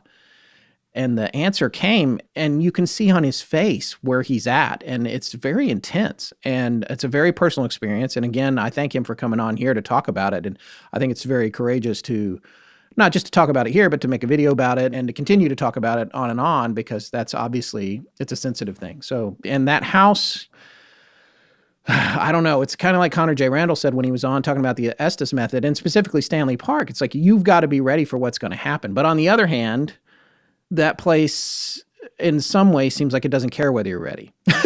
So, well, stuff happens when you're not. I mean, that's the feeling that I got, like as I talked about in our Waverly trip, is that I thought I was ready. Since the moment the ride to the airport showed up at my place and I sprained a muscle, everything was off kilter, and I felt like I was catching up with everything, like scrambling to catch up. And I thought I was prepared. And it was kind of the same thing when our Sally trip happened for ourselves. We kind of rushed over there. We only had a limited amount of time. We're meeting Maria there, and so there's a window of time, and then we have a whole gaggle of people there. There's Tess, Megan, your family is there. Your son is in the car. Yeah, because we were all in town for the Amelia Earhart thing. This is her hometown, by the way, where this house is. So, like, it's a few blocks from her where she grew up. Yeah, that's a little strange in and of itself. But yes. By the way, if you go to that house, there's a brick there, a paver out in right. front of the house says Astonishing Legends. So look for that if you ever go to Atchison. Yeah, you can go see our names in a brick font. In a brick, yeah. No, my point there was that I felt like we were rushing around, and I didn't know what we were going to get. Again, nothing seemed like it was going to happen. I mean, Maria gave a really good tour of the place and explained the history, and so that was very worthwhile, and I was scrambling to get some video footage, and you're excited, you're rushing around, you don't know how much time to spend there, and what you realize later when you do paranormal investigations is that you got to put the time in. Like Connor J. Randall, you got to keep coming back, you got to keep revisiting it and putting the hours in. And so when you're rushing around, it's like, I don't know what's going to happen here. And I don't know, maybe that's how Dave and his crew felt, is that they were more prepared. They're a little more professional media news gathering organization there. And they had a dedicated cameraman, and that's very helpful. And they were properly set up. And I think they were maybe more prepared and calm for something to happen. And maybe that influences the results a little bit. Whereas I thought we were just kind of running through the tour. And I think that also, though, added to your shock. Yeah, I agree. Well, it was more unexpected. Yeah. No, it was. And like I said a minute ago, it contradicts what Connor said, but the house does seem to pick on you if you're skeptical, I think. Because when I went in skeptical, Dave and I feel like after what he said too, I think he and I went in there in almost the same frame of mind. Yeah, I think so. No, the way he described his outlook before that is just openly agnostic in a way, in that you're not outright disbelieving in it or ridiculing anything. You're just open to whatever experience happens, and then you'll make that decision on what to think about it when it does. And then when it did, you're never really ready for that, I think. And that's why it's kind of shocking. And I saw something, if you watch the video, I felt something with Dave going on in a similar fashion. It's like, man, how do you process this? Because that was one of my points, and of course we discussed it, is that these EVP apps will start spitting out words. And if you watch the ghost hunting shows, the Ovilus and all these other devices will generate words. And maybe if you think it's being faked, you can pre-program them in to pop out at the right times, so it seems like there's a conversation going on that's meaningful. But when you know you aren't, and you know that the experiment is genuine as far as you can conduct it, and the words start coming back that are in context, my point is, how many coincidences are too many? At what point is so much context and coincidence happening that you can't deny it? And if you continue to deny it, you actually start looking foolish. Because at some point, there's a tipping point there, and it's all personal for every one of us. At some point, there's a tipping point where it seems to be undeniable that some kind of meaningful, direct conversation and communication is going on. And I think at that point, when you realize for yourself, like, it's kind of undeniable for me, so then I have to deal with the implications of that. But let me ask you this, Scott. So I know Dave asked you, but you would not go back for real? I can't see a world where I would ever go back to the Sallie House. I just can't. Come on, man. I really can't. What if we were close by? There's so many great places. That's another thing I learned about the Midwest, is that within a few hours of driving, there's so many great historical places. Well, you've already got us on the books for a trip back to Waverly in June, so it looks like I'm going to that. Didn't you buy me a ticket already? No, because you're not going. Okay. Because I know you. I know your attitude about this. No, I might go to Waverly. I'm not saying I won't go anywhere. I'm just saying I'm not going back to the Sallie House. I'm not. I've seen it. And to quote Sir John Gielgud in Arthur, when he's sick, and I'm paraphrasing because he's talking about the doctor, but in this case, I will say, I have seen the Sallie House and it has seen me. Yeah. That's the end of it. We're done. So, right, well, but I'm open to, you go back all you want. You and Rich Haddam can go. You, Rich, Rob, everybody we know. I don't care. Go ahead. You guys go. I'll sort through the dailies, the audio when you get back, but I'm not going. I see. I think from a field investigation standpoint, though, you like these places because more things do seem to happen with more regularity. And that is the strange thing about the Sallie House. For a smaller place, look, Waverly's huge. It's a massive hospital with a lot of history behind it. and was open for decades since the beginning of the last turn of the century. So you would expect a lot of different activities going on there spiritually. But the Sallie House is just a family house for most of its life and had an average number of families living in it. And nothing really gruesome went on there, as far as we know. It's just for some reason where it's sitting on that piece of land, a good radio reception spot, you could say. It just gets a lot of stuff. So in light of field investigation terms, I think it's a good place to go back to because it seems more likely than others that you might be able to get some evidence there. But where I know you're going to be spanked next is the Villisca house because you mocked it. Oh, I'll go there. I'll go there. Oh, you will? Okay, yeah, there we go. There. I mean, it's horrific, but I would go check it out. Interesting. I don't think there's as much activity, strangely, and something really horrific went on there. But again, this is not to make you the guinea pig, but if we did go back, I just remember you saying like, well, it didn't turn out to be that haunted. Yeah. And that's the attitude. That's what we're saying here. That's the attitude you go in. Yeah, but the Sallie House is notoriously haunted, and Villisca, there's actually not a ton of stories. Well, the Sallie House, there's stories for days. Yeah. The Villisca, there's a few people that have told some stories, but for the most part, it seems like it's really just a site of something horrible. You know? Oh my goodness, my friend. You were setting yourself up for a real scare here. Hey, no, I mean, you're right. Maybe that's a mistake to go in with that attitude, but... No, I think if you want something to happen, that's the perfect attitude because you're just now believing enough that it's possible and we get in there and something wants to make an impression on you. And that's the bottom line here, like you said with the Sallie House and even Dave's experience here is that it wasn't malevolent, but it's like somebody showing up in your bedroom wanting to communicate and not fully getting the fact that anybody showing up in your bedroom while you're sleeping is not welcome, that you're not expecting to be there. Oh, so let me tell a quick story. Yeah. Something that happened to me less than, 20 hours ago. Went to dinner last night with some friends. While I'm at dinner, I took my son with me, and while I was at dinner, these guys are there. One of them is a father as well. Actually, they're both fathers. And starts talking about Momo, not the Missouri Monster, but this thing that happened on YouTube with this super scary character that would pop in and was telling kids to self-harm. It would be like in a children's video, and then this would pop in at the end. It was a very brief discussion at dinner, but my son was there and he heard it.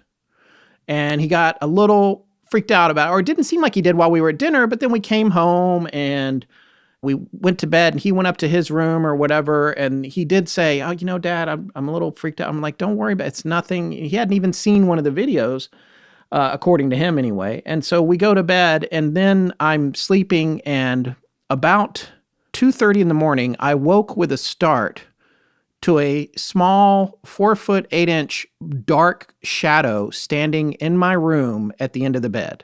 Now, I just want to mention my house is 2 stories. My son's bedroom is way upstairs. Generally, he can't come downstairs. There's a bunk bed, too. It's right above me. I can hear it. He can't get down there without me hearing it. I freaked out. I was like, what the, and I was like, and I stared for a minute and I was like, am I seeing this? Or is this one of those things where like my eyes are playing tricks on me? It's a bit of a waking nightmare or whatever. And I swear I was looking at it for a good 30 seconds when suddenly it went, Dad, I'm afraid of Momo. And I was like, oh my God.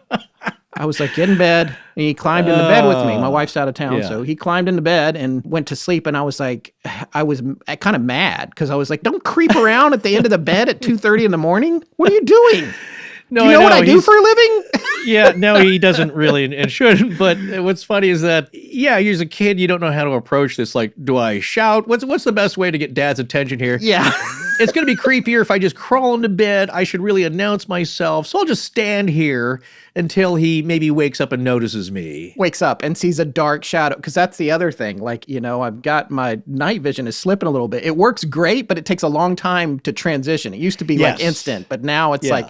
So I'm just staring and he was not moving at all. He was dead still.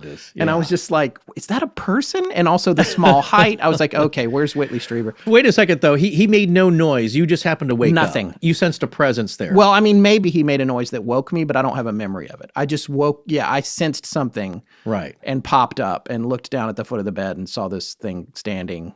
Yeah. My only regret is he wasn't wearing a ghillie suit, like one of those camouflage suits you see snipers wearing. That looks like Momo. Oh yeah, I can't. Like a cute little Momo. Yes, so that's one of my points here is that even if it's somebody you love and you're very familiar with, it's your family member, your son, your brother, a parent, we're not really comfortable with them showing up because we generally don't think that that's possible. And you're in a very vulnerable spot. So when that communication does seem to happen, it's hard to deal with, even though the intention might be one of comfort and ease and joy. But it's hard for us to process. Well, my thing is, when I look at this, I want to understand the big picture. Like, when you step back from this and you look at what happened to us when we were there and what's happened to lots of other people when they were there, what I want to know is how on earth does the Sallie House open a line of communication between Dave and his deceased brother, Keith? Like, what is that? And if that's not what's happening, what is happening? And more importantly, why? What is the goal? And the other thing that's interesting to me, too, and we talked about this in the interview, is the apathy that we talked about that everyone seemed to have. There seemed to be confusion. People are remembering different details. Rachel had some memory loss about what was happening there, or their memories weren't all agreeing. If they didn't have stuff on video, and it's the same thing with us. We remembered things differently, too, in the Sallie House. We went back and looked at the video, and it's like, oh, it didn't quite go down that way. Yeah. There's this thing where every individual that's in the home is having their own tunnel vision type of experience that isn't necessarily what everyone else is seeing. But conversely, that may just be a result of analyzing what everyone's going through in a given moment in any situation, whether it's paranormal or not, because you don't often break down what everyone's experiencing all in the same moment. No, and that's a good point. And I think that there's a combination of things going on, and that just adds to the complexity of trying to nail this down and document it and classify it in a way. But I think at the Sallie House, maybe what's going on a little is that it is that thin place. For whatever reason, that energy there, that contained house, is just an easy passageway for things to come through. And the resulting paranormal fog, as we said, and have experienced ourselves, is a condition of the place being thin, if you know what I'm saying. Yeah. Remember in Close Encounters, I was just thinking about this, where finally the ships are showing up and a voice comes over the loudspeaker like, be careful, this is a low gravity area. Yeah. It's like, be careful, you're going to be knocked off your senses a little. This is a low gravity area where we've never really dealt with this before. We don't know how to adapt to it, so watch your step. And maybe the result of being in these places is that there is a little bit of confusion and memory loss. On the other hand, I do think sometimes that's intentional by whatever's messing with us to confuse us. Well, I'd say, to me, the Sallie House seems to be so much more than Sallie. In fact, that name doesn't seem right for it. It seems more like some kind of portal to the unknown. And I think there are two big takeaways from how Dave's experience interacts with ours. And that's that what happens there 1,000% depends on the person that the house picks out from the group that walks in there. And I think that can even go so far as to include nothing happening. I think when nothing happens, it shouldn't be a confirmation that there's nothing to the story. It's more like a cosmic diss. For whatever reason, it's choosing not to interact with you. But if it does, well, then you better get ready, because it's not interested in small demonstrations. It wants to take you from 0 to 100 miles an hour in seconds, and you better hang on, especially if you're a skeptic, because I think one thing we all realized in this interview is that it's so intense and it happens so fast, you really can't process it while you're going through it.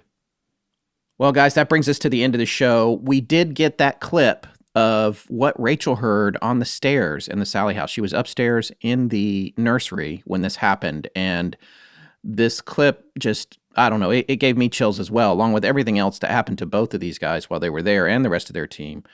This is pretty interesting to actually hear something coming up and down the stairs and her reaction to it. And the other thing I wanted to add was that when I first asked her to send it, she didn't send the whole clip. She thought she had, but then I wrote back and said, you know, at the very end of it, it sounded like there was another bump. Can you resend that? And she wrote back and was like, oh my God, you're right. There's so much more. I can't believe. And this goes back to that apathy and the memory loss we were talking about.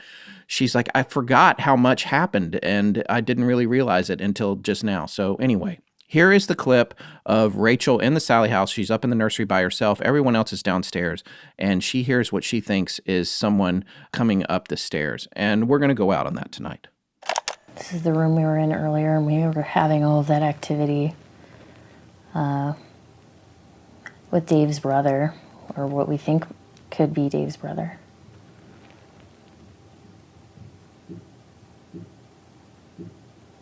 And somebody just walked, hey, who is it? Someone just walked up the stairs and they're not answering me.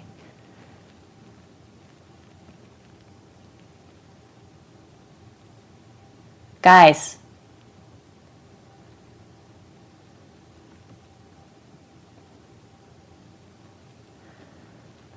Someone walked up the stairs and stopped walking, and they're not answering me. I hear it again.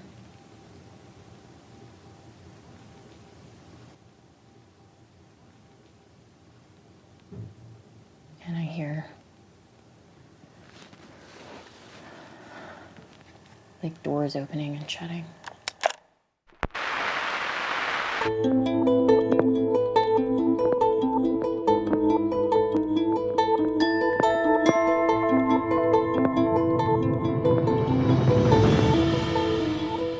That's going to wrap up this week's follow-up episode on the Sallie House. Special thanks to Dave Glover and Rachel Zimmerman for joining us. Find The Dave Glover Show at 97.1 talkradio.com/Glover. That's Glover, as well as wherever you get your podcasts. And be sure and check out their weekly segment, Paranormal Wednesdays. Please remember to support our sponsors. They help keep the show free and the lights on in Blanket Fortiana. Special thanks to John Bolin. Greetings, folks. This is Pappy Sasquatch, and you're listening to Astonishing Legends. Tonight's show was edited by Chris Potter at rumblejar.com and co-produced by Tess Feifel, who is also our head of research. Our theme, which is available as a ringtone, was composed by Judson Crane, and our sound design and additional composing is by Ryan McCullough. Special thanks to the Astonishing Research Corps. But most importantly, we want to thank you, our listeners. Visit our store at astonishinglegends.com or interact with us and other listeners on Twitter, Facebook, and Instagram.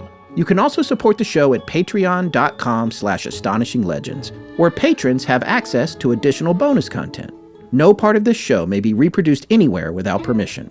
Copyright Astonishing Legends Productions. Good night.